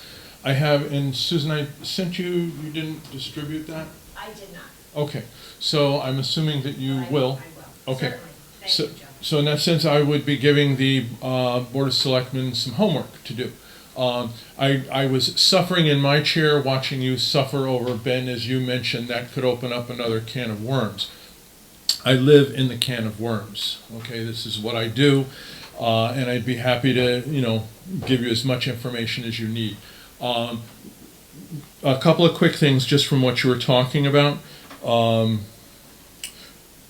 Catering, like Farrell's. Farrell's has trucks and they cater. They have a catering license. Okay, the Board of Health, the Chatham Health District, or health districts or sanitarians, there's a different permit for being a caterer because it's a different business. A food truck can cater, but a food truck still would be a vendor. So there's a difference between being a vendor and being a caterer. You can't just say that's like doing that or thus it is this. It's two separate things because there's different licensure involved at some point. And certainly a regulation that's going to ask for a Portland license for food vending is going to need to have the language that any ancillary permits and licenses that would be required are present.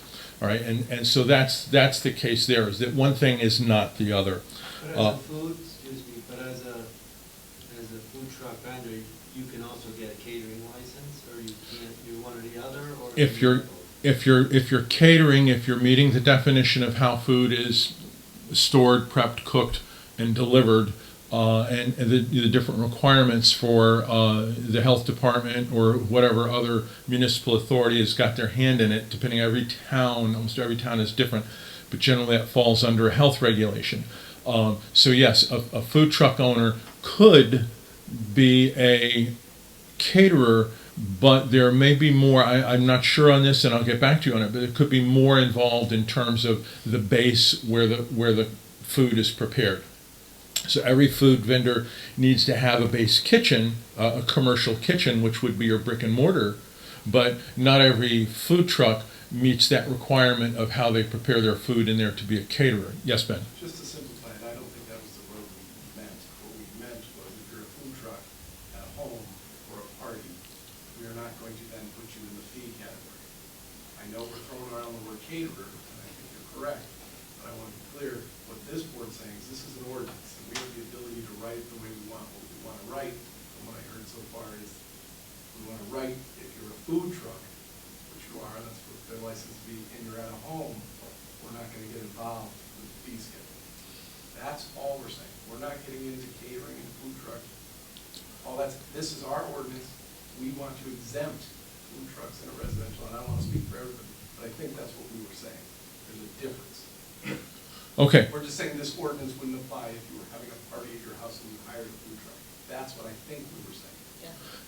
Okay, and however, I can see the opportunity for that to go somewhat awry when it's when it's maybe not a birthday party in someone's backyard, where it becomes somebody wants to do a block party, somebody, or for that matter, in an industrial park, a brewery wants to have a food truck. It's public, it's private property, industrial property.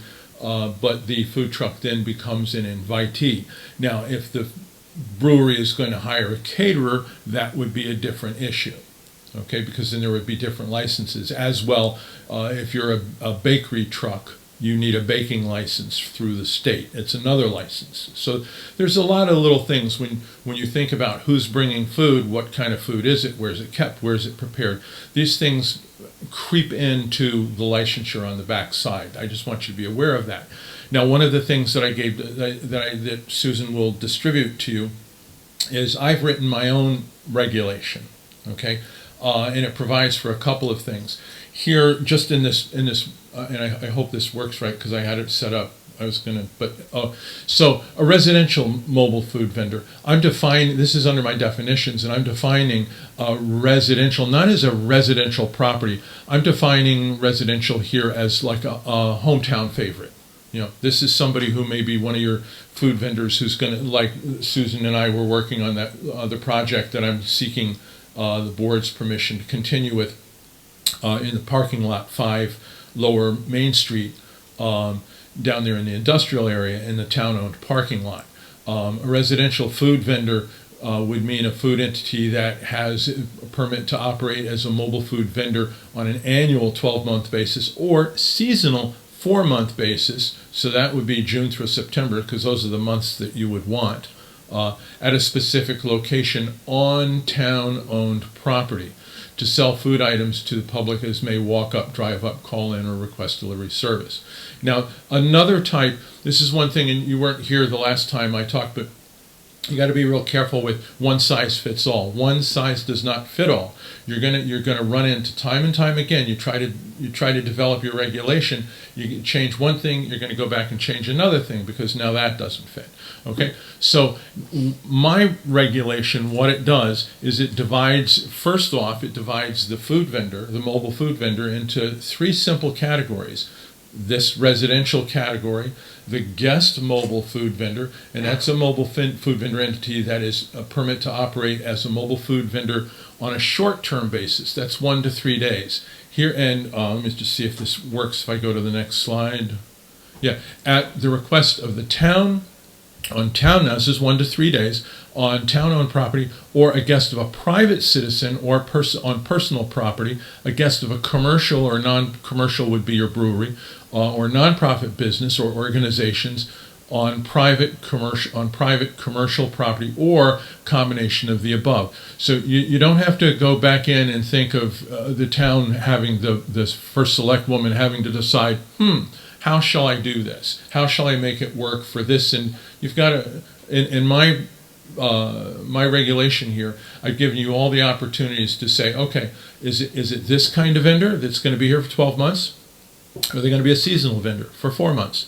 Are they going to be the person that goes to the brewery, right? And then an event mobile food vendor. And that would be like for the concerts, firework displays, car shows, haunted trails, and other events, right? So I'm not going to go through the whole thing, all right? But I want you to realize that one of the things I've done, and I took the regulation that you're working on, and I just took out, I took out what I didn't like, obviously, and I put in what I think works. And so my strongest things is one size does not fit all. Number two, you want to encourage and try to incorporate this kind of business because everybody refers to it as the millennial age. In the current way people eat today, it's changed a lot. I'm in the business, I see it. And there's apps for that. It's as simple as that. So this goes on. One other quick thing I want to show you in here. And again, it's modeled it's modeled after the one that you're working on, really. And where is it? There we go. I've developed a fee table. So if we got my red thing here, oops, what did I do wrong? Help me. Just hit the red box. With what? There we go. Okay. No, it doesn't. When I hit the pointer. All right, so just exit, and it's easy enough to follow. So the residential, the year-round or the seasonal guy, that's the blue. The guest, the invitee, that's the one where you have an entity, a private home, or a brewery in an industrial zone, and they're inviting a food truck. And then you have your event, single-day events. So you just sort of say, okay, well, which type am I? Now, I've included here, this is just me trying to help you develop revenue out of this, okay? So figure you're going to get a lot of food truck business in town, all right? People in the administrative offices are going to be a little annoyed because they got to shuffle a whole lot more paperwork for this, all right? Well, let's include a $30 administrative cost, all right? This helps out the town because it's going to increase work downtown. All right, so for any permit, there's a $30 administrative fee. Now the fee, I just set $100, and I'll show you on my other PowerPoint where that comes from roughly. Seasonal would be 70% of that, and the one day is only $10. So on the guest one, if you're there for one day, it's only $30 plus a $30 administrative cost plus $10, so that's $40. The host. Now, I noticed previously in your discussions you wanted the host to be responsible in some way. Well, I think giving the host some responsibility for, money to town hall to do what they want to request, I think that's reasonable. So there's a $10 request fee by the host. That would be the brewery or the family that wants to have the party. So they're actually submitting the application with the food vendor by supporting it with a letter of invite and a $10 check. Now, the food vendor also, let's say it's going to be a 3-day event, okay? They're $5 an additional day. That's in that second green column, $5 for each additional day. So the single event, this is where it gets really expensive. So if you're having, where you talked about, and remember, you brought it up, you mentioned somebody says, hey, this is a really good gig. I really made a killing at that, all right? Well, if you're doing the concerts and you're making a killing, you should be paying forward. So it would be the $30 administrative cost. It'd be $50, and I just divided this up. I said, why not do it this way? $50 from the vendor, $70 from the organization that's sponsoring the event.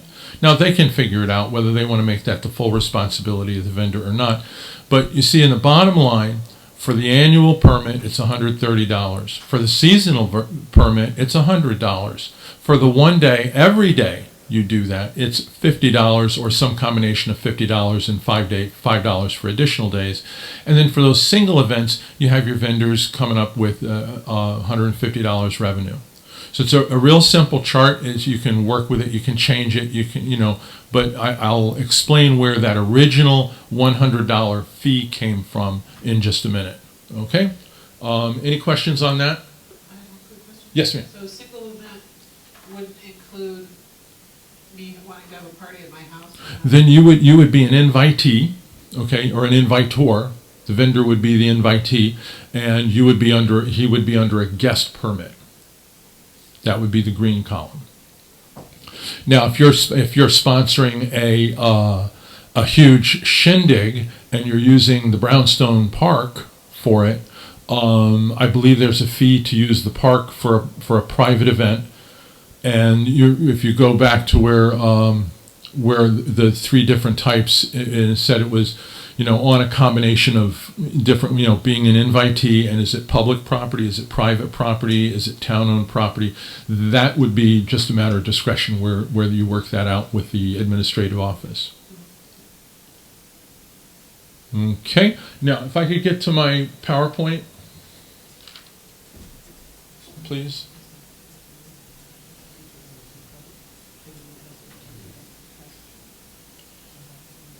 Yes, that one.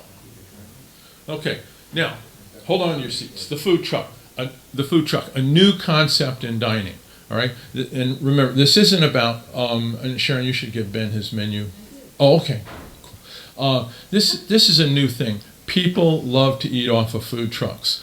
I remember years ago, I used to stop at Long Wharf in New Haven before food trucks were food trucks, when food trucks were really... Yes, they were gross. So this is a new concept in dining. What's different? Mobility, diversity, availability, versatility, adaptability, compatibility, and competability. Take a look at these, all right? These are from all over the world. That top one, I forget where that is, but that's just a truck. But you'll notice there's trash cans and other little things outside. And Ben, as you had mentioned before, the whole thing's a sign. This one's in England, double-decker bus, kitchen on the bottom, dining room on the top. All right, this is a pop-up. Now, in my definitions and everything, I list these pop-ups as mobile food because they arrive in a cart or a truck or a van, and then they set up a pop-up outside. Generally speaking, fire regulations everywhere want all this stuff to be fire-rated canopies and everything else. So you gotta consider that thing. Here's a cupcake truck made out of an Airstream trailer. Trucks, and they got their A-frame signs out here. This is a waffle truck in, I believe, Germany. This is a crepe truck. All right, and this looks like a garbage container in the back of some parking lot or trash dump or something, but people are eating there. All right, this is a new way of dining. All right, here picnic tables, they got trash cans, they got some type of coverage, brick pizza oven, big huge canopy, another big truck. This one I love. Can you figure out what they serve? Yeah, they're serving pork. I can guarantee that. All right. All right. Another one here. There's a bunch of them, but there's benches set up, trash cans. This looks like the venue is set up for them. This is a sausage truck. This is in Germany. This is Vietnamese fusion. I don't know where it is, but they have tables, trash cans, all those types of amenities. France. This is a pop-up little creperie. Okay. Where are they found? Well, they're found like you've talked about, events, backyards, all these different places. And I did include, yes, they do catering, but that gets into a license question. Anywhere they're not specifically prohibited, all right? Food trucks are by nature entrepreneurial establishments. You can read the rest. I'm not going to go through. It's just me being talkative here. What's required? No prior food and beverage or hospitality experience necessary. But you need a plan. You need actually a large initial investment. It's not a cheap business to get in startup. You need startup costs, and then down here in the bottom, you got to have a lot of resilience, all right, and you got to have more desire. The permit process. I'm not going to read it again. You can read this later. I apologize for the time and having to cut corners here. But there's a lot of things in the environmental health inspection that gets covered. Remember, you don't want to reinvent the wheel, and you don't want to try to overstep the authority of the health department and the other issues in your regulations. Police department. If you're gonna have police background checks, you're not gonna have somebody in your town hall do a background check. You're gonna have police do a background check. So you're involving a police department. You've got to figure out what that is, how that works. Is there a fee? Fire department inspections, certainly for big events, they'll come around and have to inspect you. Other municipality departments, these are all departments that may have something to do. In various places I've run into them having something to do with the process somewhere. What prompts food trucks? Obviously volume, large crowd, car show, fair, concert. Location, in a high traffic location, visibility and easy access. Roadside, Both. So you want volume and you want visibility. Benefits to competition. A lot of people think competition's a bad word. Basically, there's a lot of benefits to competition, including down there at the bottom is fosters economic development, develops industrial standards for the industry in your area, elevates customer experience. This is one of the largest ones, I think. And it creates jobs and it offers innovation and efficiency in the business. When people talk about unfair competition, I don't want to go on about this, but that's something different. With the land that's been purchased along the riverfront, I've just thrown this together. The black and yellow ones are the residential type, and so you might have as many in that whole area. You might, as you develop and put docks in or whatever else is going to happen out there, you may actually develop homes for 7 or 8 residential food trucks because you're going to have people come year-round looking for these. All right, the guest or event vendors, I've got them thrown in there. The brown and blue ones, I've got them thrown in. So if you're going to have an event, you're going to have a lot of parking or some type of a flea market or something on the river going on here. Can I interrupt for a second? Yes, sir. Okay. I think your talk was supposed to talk about ordinances and licenses, and I think we're getting off topic. Yes. Could we Get back? Could we get a copy of what you have? I think Yes. it's very good information, but I think a short presentation has. Well, I had expected to be on earlier. I apologize. No I'll problem. finish right up. Yeah. All right. Okay. This just talks about, this slide just talks about the revenue that the town could receive from this. This is the basis of the calculation. So I did use area properties and tax values in determining what might approximate a reasonable fee. And that's where that comes from. The other thing that I wanted to talk on is that I'm looking for, and I'm asking the Board of Selectmen for approval for Muster Dogs. That's my company. This thing Susan and I have been working on. We were there for a month on a temporary permit. I was operating on generators. I would like to, where that little ball of fire is down there, I would like to be able to put in, I've checked with Eversource and I can, I would like to be able to put in power so that I could get a year permit to have my trailers here and operate in this corner of that parking lot. My business hours would be to be determined. The space is 30 feet by 60 feet. It's the northwest corner of the parking lot. 1 cook trailer, 1 pantry trailer. Pantry trailer could be over here, could be over here. And I would like to put power in there. We were down there for a month. It worked marvelously. As what would, in my suggestion under an ordinance, would be the one aspect of the residential food truck would be, me setting up in this town-owned property in that corner, and paying for a license according to the fee schedule. Fun facts about dividing, you'll have fun with that. Interesting news: McDonald's just opened up several restaurants that are just a kiosk and an open window. No dining room, no bathrooms, no lines, no nothing. You just go up to the kiosk, pay with your credit swipe, whatever, and then pick up your food in the window and go. So the whole world is actually changing the way, it's not just fast food, they're changing the way they eat and they're changing the way they eat out. I think creating a ordinance, a regulation responsibly for this business is a very, very important thing to do, and you'll see that in all the information that I'm going to be supplying you that Susan will distribute to you.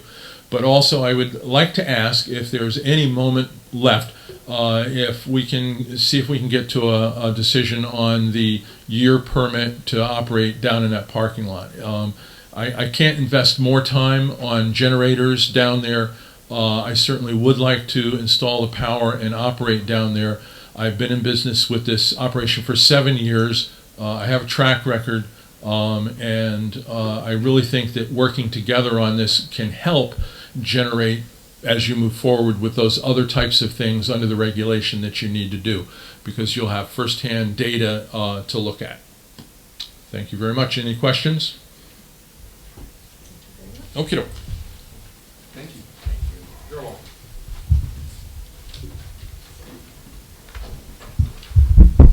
I would like, Ben, go yeah, I ahead. would like to talk. All right, so basically, back to what I was saying. Yep. I think this ordinance is a good idea. I think it all started with the food trucks for the brewery is what initiated it. I think it's great that you're down in a town property, but these are two different animals. And what I'm seeing here is what I want to see in the future is when it is town-owned property, there needs to be a predetermined lease for that area, so then you have some guarantees that you can operate there, and it should be a fee determined by the Board of Selectmen for each area. You mentioned that waterfront park. Obviously, there'll be a bunch from down there, but right now, what's in front of us is basically we have a brewery or breweries in the future that want food trucks, and we have you and hopefully other people. I agree with that. What I'd like to see is, number one, no fees for the residential neighborhood for homeowners having events using a food truck. I think that is all set. But you brought up you triggered my mind. I should have said this earlier. There's a problem we're all missing here. A lot of these sites should be approved by planning and zoning. So what I'm going to suggest is, for example, if a brewery goes through planning and zoning and they get approval to park food trucks in a certain spot, they now have the safety bollards potentially may have to be installed in that one spot, so the trailer's always behind it, whatever.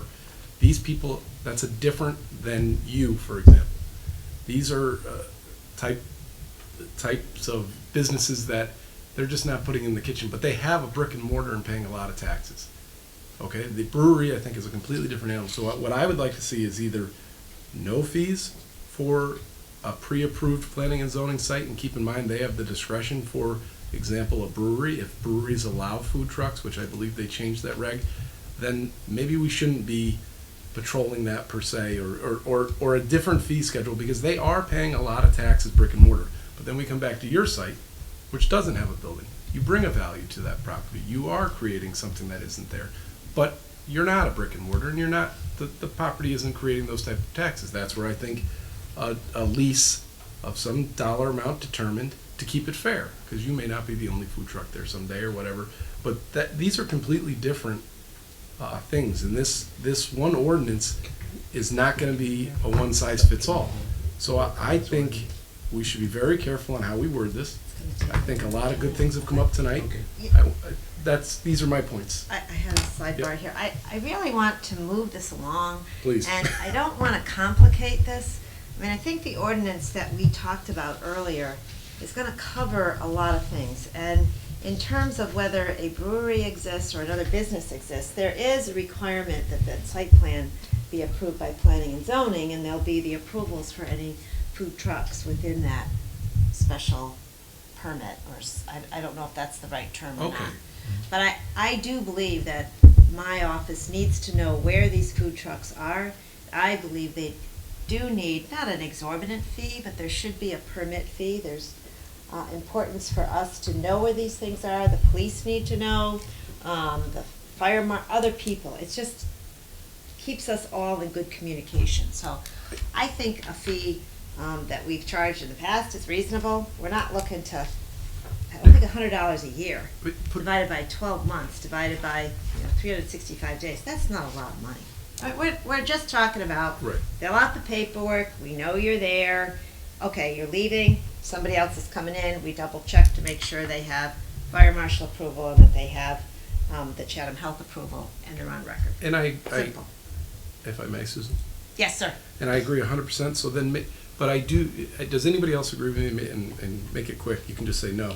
I do believe there's a different value when, for example, a brewery gets planning and zoning permission to have their vehicle parked with all the proper things that are going to cost money. For example, running the utilities, potentially putting in the bollards, nice benches, whatever that planning and zoning allows.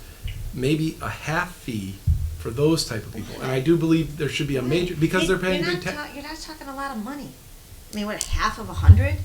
I just don't. I think you're right now, arguing that a large fee. No, I agree with you. But I think there needs to be a token amount of money for the permit.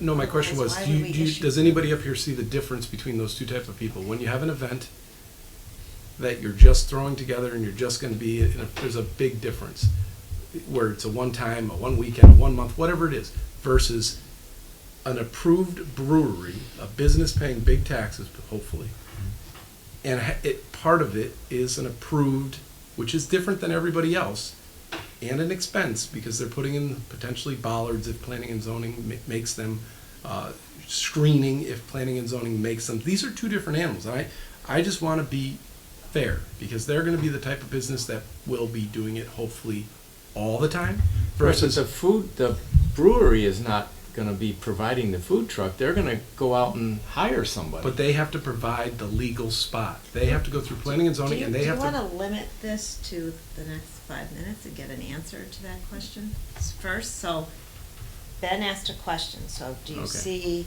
any need to discern, I guess, in the audience? Right. And we'll, Because you could shut me we'll up by turn to saying the no. other selectmen. Okay, well, I think $100, whether it's, So the 300's gone, we're down to 100. or, well. Well, I just, because my paper said Okay. 300, that's, if we're down to 100, then. And I still think the $300, if somebody's staying here for the whole year, is not a lot of money. So I've looked at some of the other towns, I think Madison was one of them that you gave us last time. They're looking at 300 or more in some cases. So I thought, at first I thought 300 was a lot. But for a whole year, 300 is probably not a lot for that. But we can discuss that some other time as far as what we think is the right amount. And I think that would be okay, especially if they were there for a year at a brewery or something else. For the ones that are there for a day, obviously, it's going to be less than $300. No, my question was, do you see a difference between a pre-approved planning and zoning site and just any other site? No, I think if it's a year, no matter where you are. Okay. Yeah. There might be some extra cost, but I think that would depend on the vendor.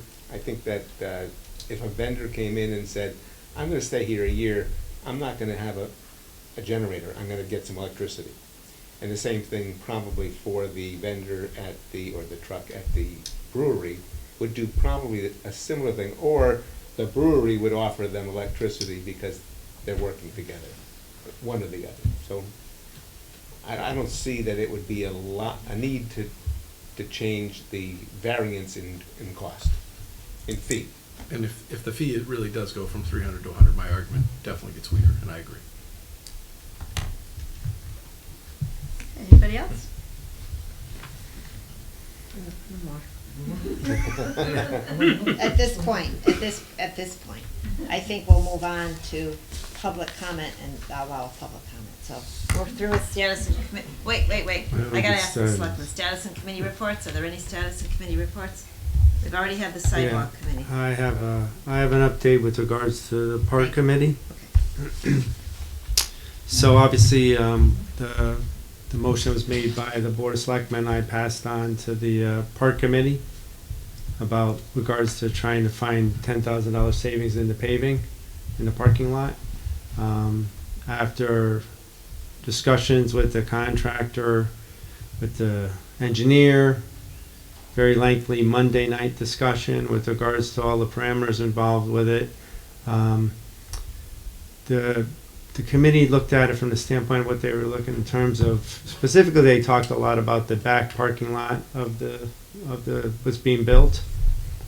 The problem you run into is that is a peaked area in the back, so it's part of the drainage process to allow the water to go forward. So there's certainly a little more complication with regards to the drainage in the back.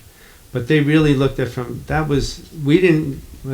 their discussions, they really go deeply into that. That was just briefly talked about with the engineer. But they looked at it from the standpoint of when you looked at how much of the footprint you were going to have to touch specifically to try to match the savings that you get from the soccer field, it was considerable footprint you were going to be touching of the parking lot. They talked about the erosion that you would potentially see if you only did the drive-through area paved and you did the parking spaces as being just stone. So they talked about how quickly that would wear, that edge would wear. And they also discussed at length the maintenance that would come with that type of a setup. And just using as an example the amount of maintenance they have to do for trying to control weeds and have to spray for up at Rose Hill, up at Rose Hill, that within 4 or 5 years you would be approaching having paid out the amount of savings you were trying to make on the paving. So having had that long discussion, they finally came to the conclusion that they passed a motion to say that they would prefer to see that the paving of the parking lot would go on as designed. And then they made a second motion to say they would also like to see the walking trail loop around the soccer field also go on as designed. That being said, we had a long discussion about how you're going to find the savings, because we know that we are looking at that additional cost that come out of the change in the tank for the splash pad. They currently are having discussions with the developer about some potential savings with regards to how the coloring will be done of the concrete on the splash pad. It's some crazy numbers in terms of what colors you use for coloring the concrete around the splash pad. So they're trying to get some final numbers on what kind of savings we could see depending on which color. And then the other thing relates to, and I don't know, I might have alluded to it last time, I'm not sure, but with regards to the type of railing, that there's an area in the front that has to have railing around it near the wetlands area, and also there's a slight little bridge, we'll call it, a little bump there that has to go over where the drainage is.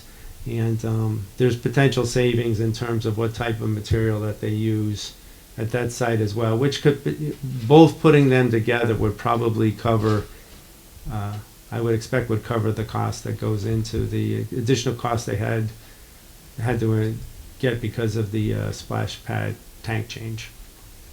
So, does that cover it, Jim? Did I miss anything? I think that covered it. Yeah, there was an email that came out, looking at it from, and you might not have seen it because I know with your work schedule, came out later. But for example, changing the railings could have an impact of up to $8,000.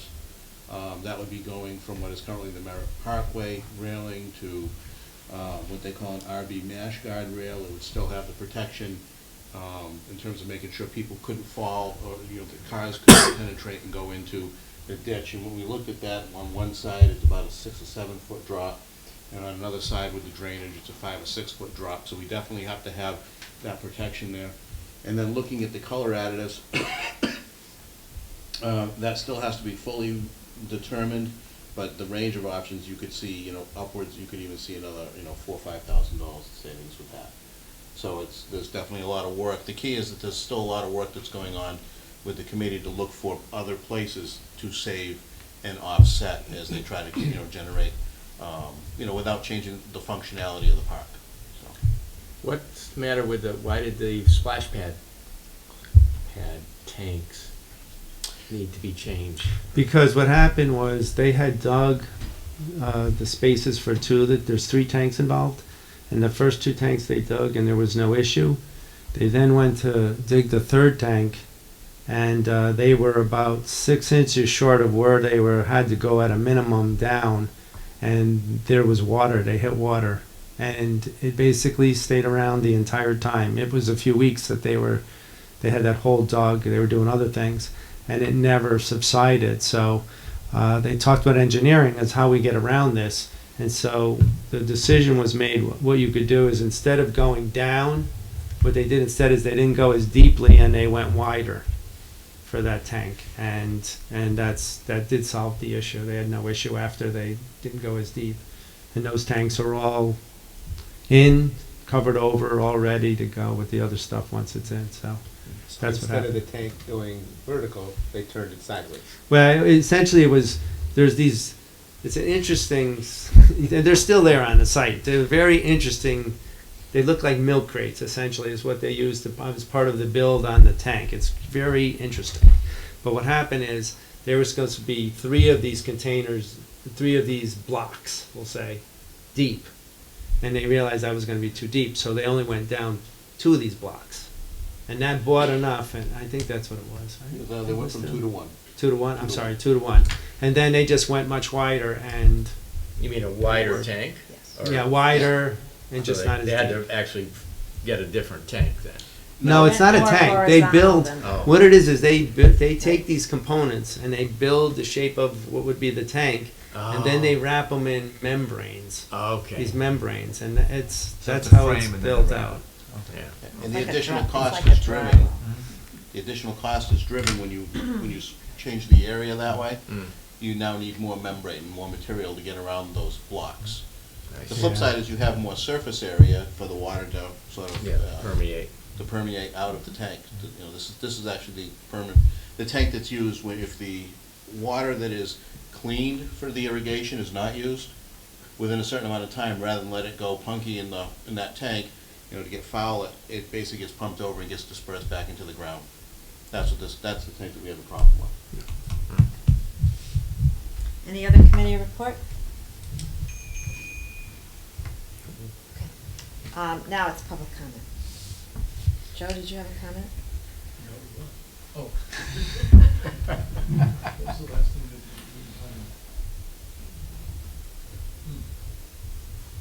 you No, I'll pass. I'll send it to you, I'm sure. Yes, Call? David? Sure. There? or- Yes, there. Thank you. Just give your name to Sharon, please, our recording secretary. David Pikert, P-E-I-C-H-E-R-T.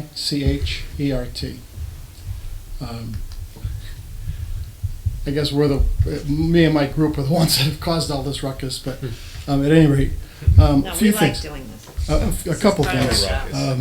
This goes with the territory. That's right. This is what we do. But I'm exhausted listening, so I appreciate you guys taking on the issue. It's probably to you, it's pretty small and almost a nuisance maybe in some respects, but to us, it's a huge issue. Sure.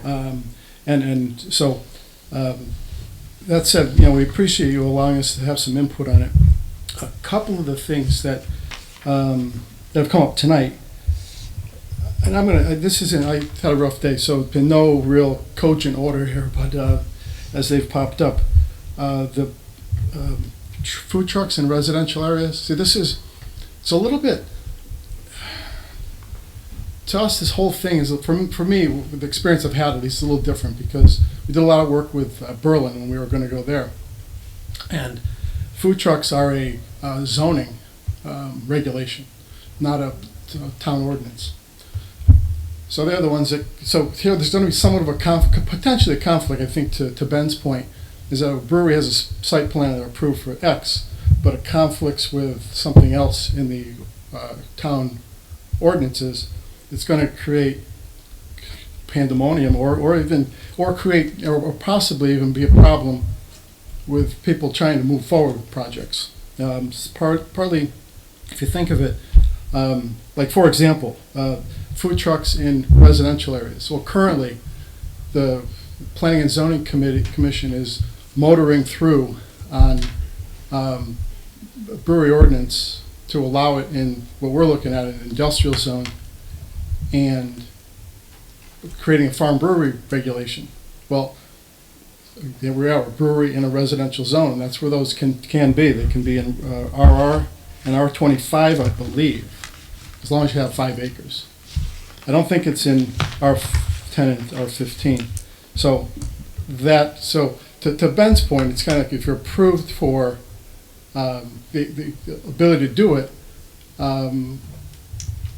by planning and zoning, but you guys may have other an ordinance that would conflict with that.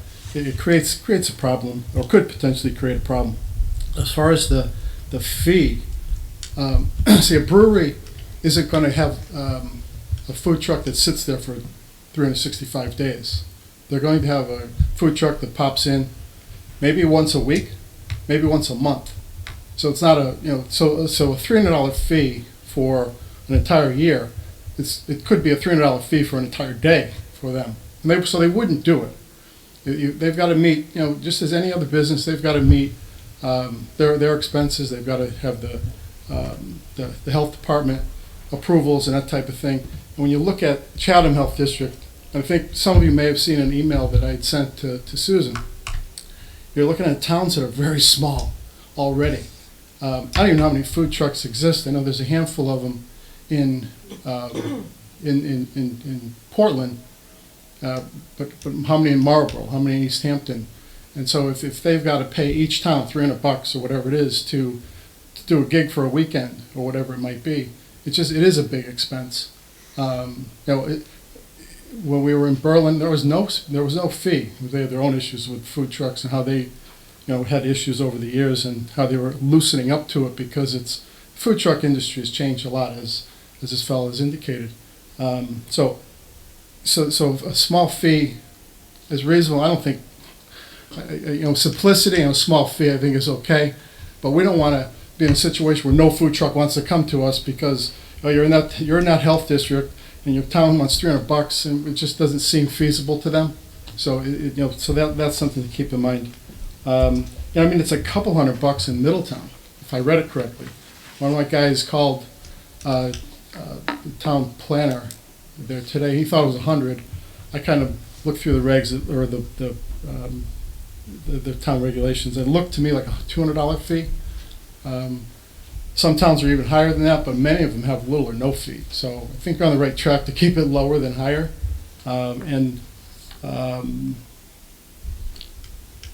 Even us, if we have, the brewery manufacturing business is changing a great deal. The laws are changing.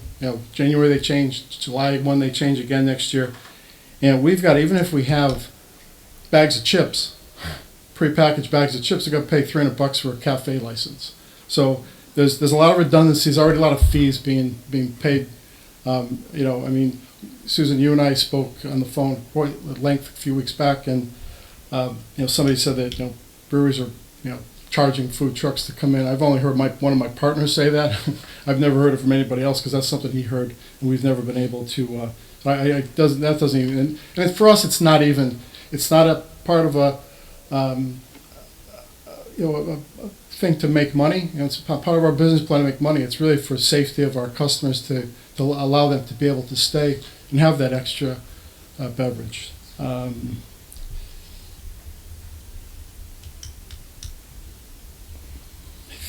That kind of hits most of it. I'll probably think of other things, and I can shoot you guys an email, or at least Susan, I'll zip you an email.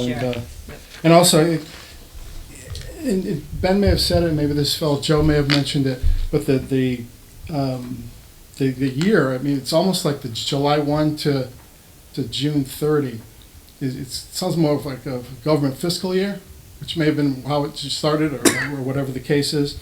And it seems to me that, especially for the seasonal guy, it's it's New England. We're 6 months, so that's April to October, perhaps something like that. So the July thing, if somebody wanted to open in April, they paid $300 or whatever the number is, and then July 1 they got April they paid, and then July 1 again they'll get assessed another fully, but that would give them a whole year, but it could be onerous at the beginning.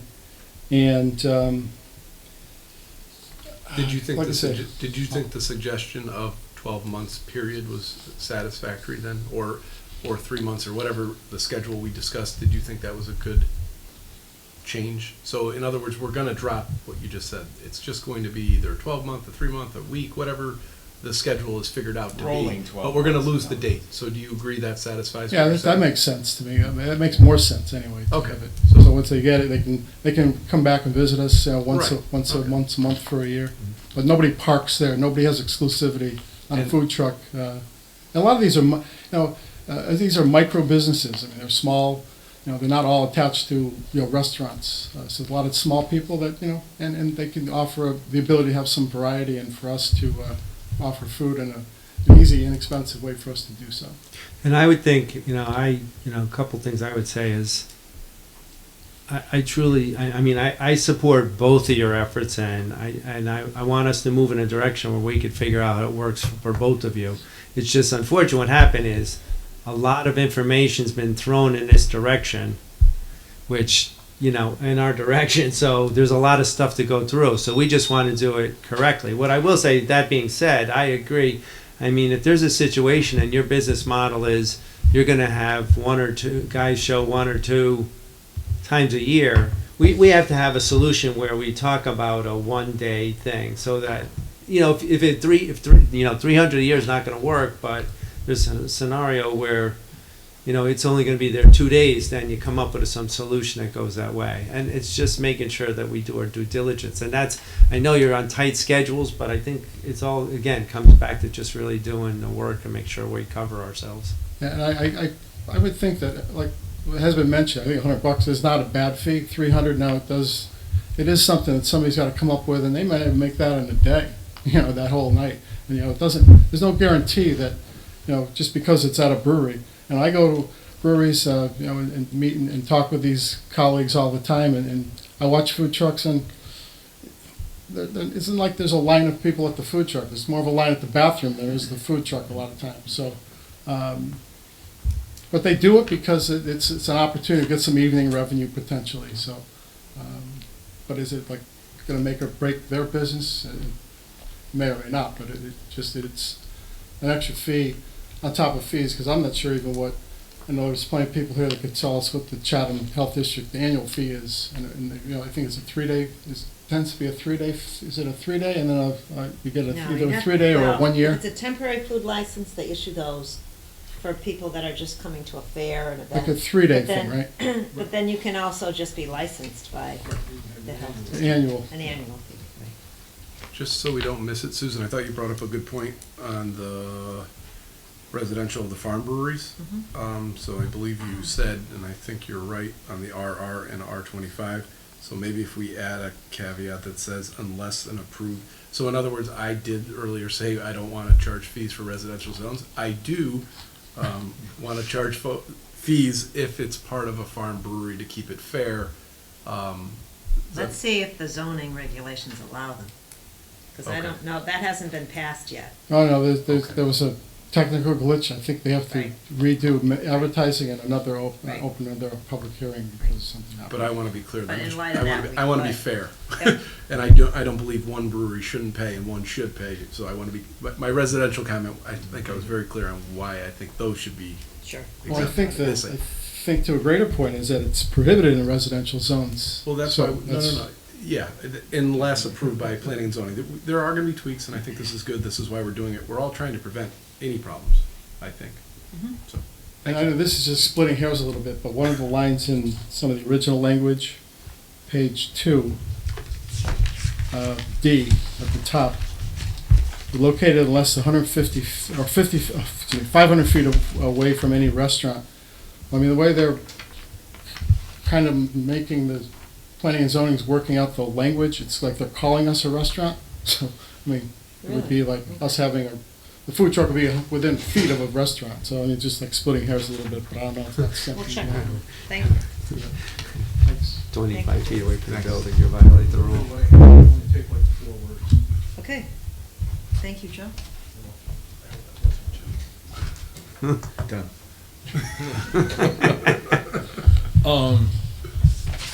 What he said, and the fee schedule that I developed that you'll see in the thing that I wrote up for you. One of the things that I'm looking at is that the $100 fee or no fee, whatever it comes out to, and you think that this may be too little or something like that. Key factor: what have you got to sell? If I'm getting a permit for $100, what am I getting? Okay, and right now, the beauty of this that I see is that you have the opportunity to perhaps include food trucks in a redevelopment scheme for the riverfront that could be very profitable for the town and could be, jobs created and other things like that. But most importantly, trying to remember it, most importantly is that once you develop something down there, it's going to be real hard for me to say, yeah, I'm making it here. This is good. I've got year-round business, or if I'm just seasonal or whatever the events, boy, Portland really has it going on. Then yes, you should be charging higher fees. Okay? But if you're trying to develop something, coming up with an idea of a large number, is not going to work because, as he said, we'll move on. That's why we're on wheels. Is that if it is too difficult to make money here, I will simply take my what is not a restaurant somewhere else, and I'll make it because it's more affordable somewhere else. Right? I live here. I want to help do this. I have a great business and a great business model and great equipment, and I'd like to help make it be part of your success in doing this. And that's why sort of pushing so hard on those things. But thank you very much for your time. I greatly appreciate it. Thank you, Jim. Yep. Your 4 words and my 4 words are very similar. Check my slide on math. If there's no further comment, I'll ask for any informal discussion by the selectmen. I thought this was great. Yeah. We got a lot of good input. Very good. Absolutely. I think we're heading in the right I direction. will reissue the edits and bring it back, and maybe next time we'll be ready for a public hearing Yeah. establishment. And there may be more from the public hearing too. Sure. It seems like every corner we go around, there's. Well, the ordinances are not easy. Every single one I've ever worked on takes a lot of time. And then you tweak it as it goes. Yep. Anything else? Motion to adjourn? So moved. Is there a second? Seconded. All in favor? Aye. Any opposed? Any abstentions? None. Motion carries. See you tomorrow. Glad I did.